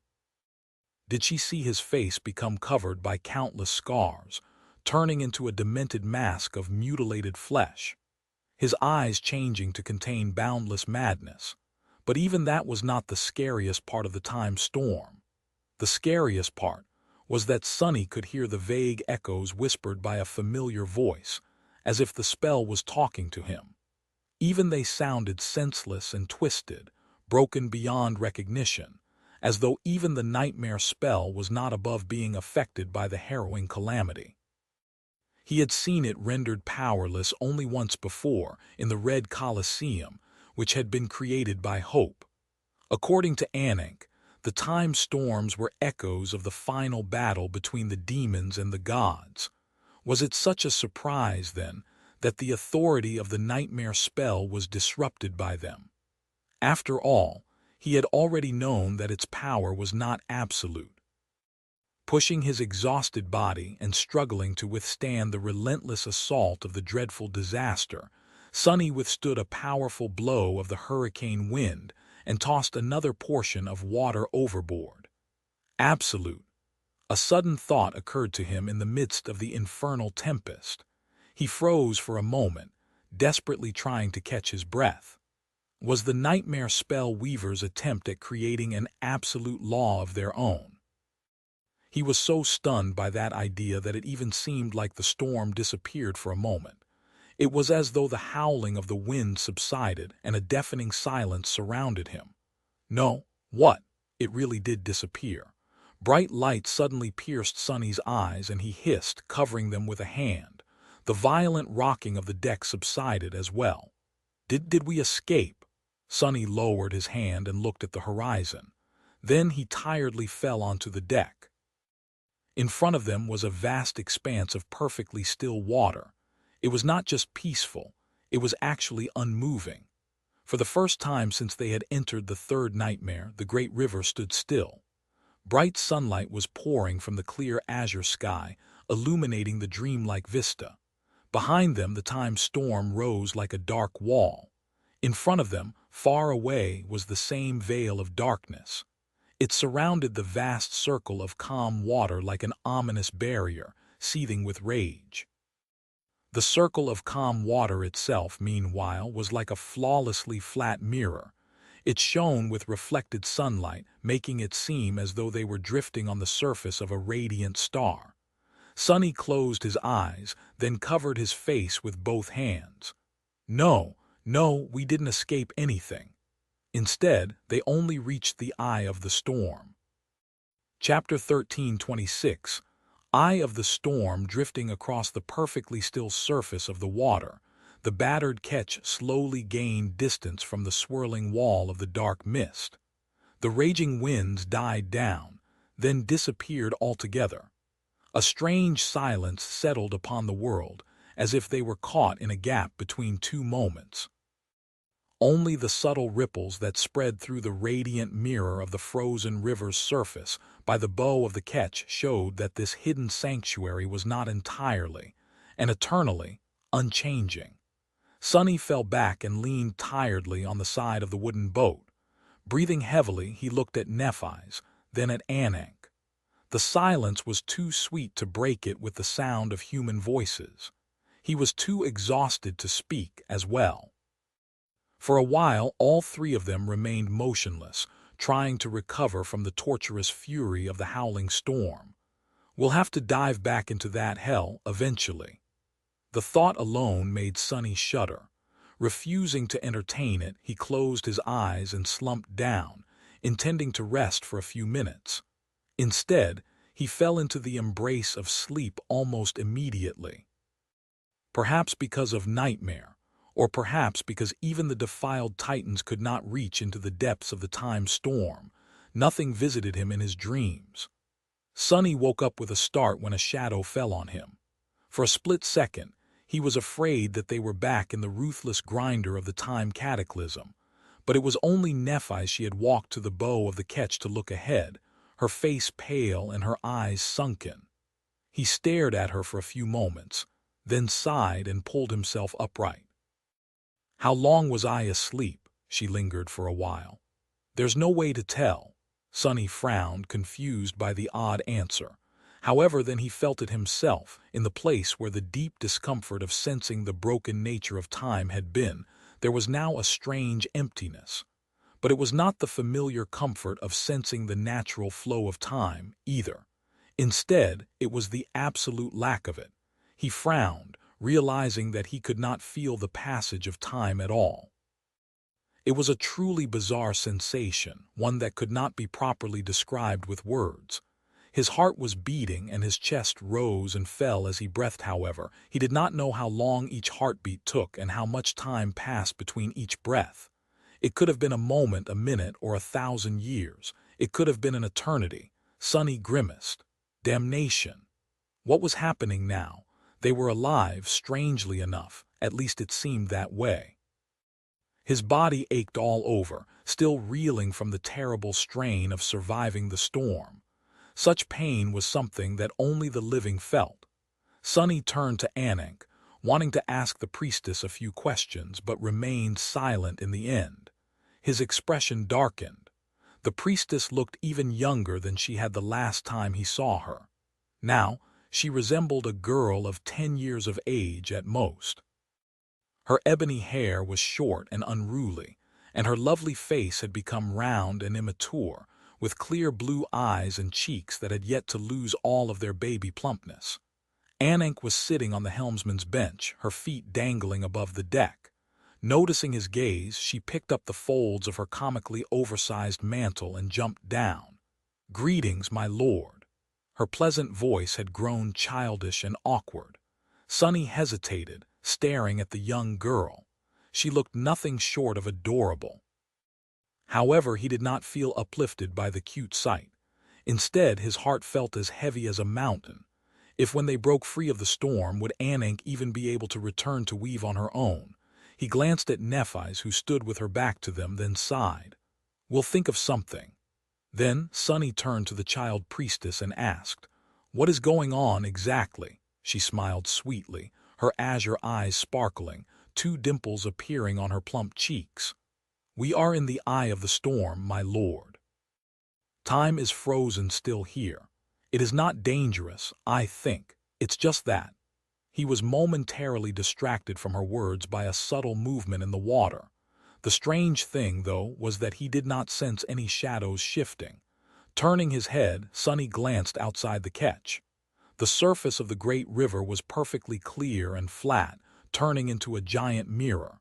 The azure sky reflected in it seamlessly, suffused with bright sunlight. It was as though the entire world was shining with a splendid radiance. The sight of it was like a vision from a beautiful dream. However, there was something beneath the radiance. Sunny heard Anik end the sentence as he peered through the light. "We shouldn't look at the water." Her warning came a split second too late. The scream died in his throat as he saw a pale figure moving across the surface of the water with calamitous killing intent, shrouded in countless layers of furious darkness. That rippling darkness was boundless and unfathomable, containing within itself an infinite number of choices. The features of the harrowing figure were vague and obscured, and all he could see was a pair of terrible wings, their feathers black like those of a raven. They spread, vast enough to devour the sky and drown the world in howling mist. Staggering back, Sunny fell to his knees and vomited blood. 2 streams of it burst from his nose, too. Blood weave, which would usually prevent something like this, was reeling in stupor, and so was he. It was as though his mind had suffered a tremendous shock from witnessing the dark figure and sensing the harrowing depth of its obliterating killing intent. Hurting and disoriented, Sunny wiped the blood off his face and spat. What the hell is that?" Anik remained silent for a while, uncharacteristically solemn. Then she said in a low voice, "Those are reflections of the gods, my lord, and of the demons that slayed them." Chapter 13:27. Frozen reflections. Sunny wiped the blood off his lips and remained motionless for a while, staring at the wooden deck. There was an irate expression on his face, and when he threw a furtive glance to the side, his body trembled slightly. "That's great. The reflections of the gods and demons." It made sense, in the senseless kind of way that seemed to be prevalent here in the tomb of Ariel. The time storms were echoes of the final battles between the demons and the gods. They had been created when the aftershocks of those unimaginable clashes reached the great river through the titanic walls of the Black Pyramid. So, it wasn't that unusual that there were reflections of the awesome deities still remaining in the eye of the storm, where time was frozen still. Whose figure had Sunny witnessed just now? Nephi's, it seemed, also wanted to know. "What did you see?" Her voice sounded nonchalant, but he could tell that she was curious. Sunny groaned and sat down, then summoned the endless spring to take a sip of water. Washing the taste of blood off his tongue, he lingered for a moment and said in a somber tone, "I think I just saw Nether in full war mode, going all out." The harrowing figure which was shrouded in darkness. Sunny was not certain, but he felt that it was the prince of the underworld, Nether, the demon of destiny himself. After all, he was also the demon of choice, and that was what Sunny had sensed within the boundless expanse of rippling darkness, an infinite amount of choices. True darkness also originated from the mists of the hollow mountains, where Nether's domain lay. Curse it! Sunny had seen a demon before. However, he had not been reduced to such a sorry state after meeting Hope face to face. Why was gazing upon the prince of the underworld so different? I guess it was not seeing him. It was feeling an echo of his killing intent. Nether's murderous will was so terrifying that simply looking at his reflection almost killed Sunny. And that was considering that he was an ascended tyrant too. If a mundane person had glimpsed the visage of the infuriated demon, they would have probably dropped dead at the spot. Simple as that. Scary. Sunny turned to Nephi's and smiled weakly. "Neph, remind me to never get on the bad side of a deity." She raised an eyebrow slightly, giving him a dubious look. "What is that supposed to mean?" Ignoring his request, Nephi shook her head and asked, "So what did he look like? The demon of destiny?" She had spent her second nightmare in the underworld, so she must have been dying to know. Sunny remained silent for a moment. Eventually he shrugged. "I have no idea. I only saw a pair of raven wings and a figure moving within a shroud of terrifying darkness. That was pretty much it." "Ah. But it was also enough to almost make me pass out, so." He looked at Anik and asked, "Are all gods and demons reflected in these waters?" The child priestess seemed unsure. "I don't know, my lord. Perhaps they are all except Weaver, who did not participate in the Doom War. War god, sun god, beast god, storm god, heart god, and shadow god, their reflections should be here. The same goes for the demons: the demon of desire, the demon of dread, the demon of choice, the demon of imagination, and the demon of repose. Oh, and the sixth one. I seem to be forgetting her title. Anank's childish voice grew quiet with embarrassment and then ceased completely. Sunny stared at her for a few moments. Right. The sixth one should be Oblivion. Oblivion is a she-ha. Then, he knew the titles of all 7 demons now, didn't he? Weaver, the demon of fate, the oldest of the 7. Hope, the demon of desire, although she was also often called Desire, the demon of hope, which was not confusing at all. Then there was Ariel, the demon of dread, and the demon of oblivion, whose name had been forgotten by all.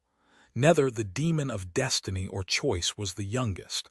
The last 2 he had never heard of before. The demon of imagination and the demon of repose. Weird. Their titles did not sound particularly demonic at all.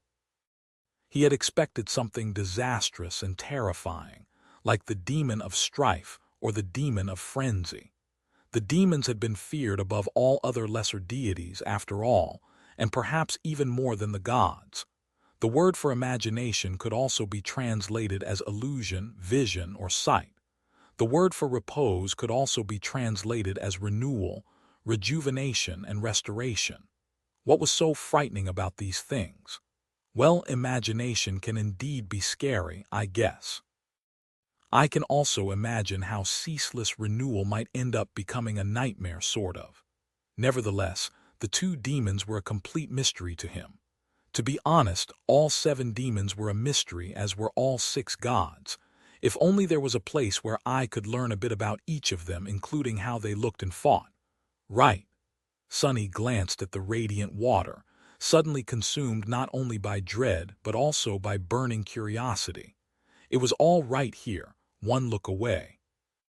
Shuddering, Sunny forced himself to turn away. What are you doing, fool? He was in the tomb of Ariel, of all places, a titanic pyramid built to bury the truths that even one of these ineffable beings had not been able to bear, and where the knowledge of those truths gave birth to the defilement. If Sunny failed to understand that not all truths were meant to be learned in such a place, then he really did not deserve to be alive.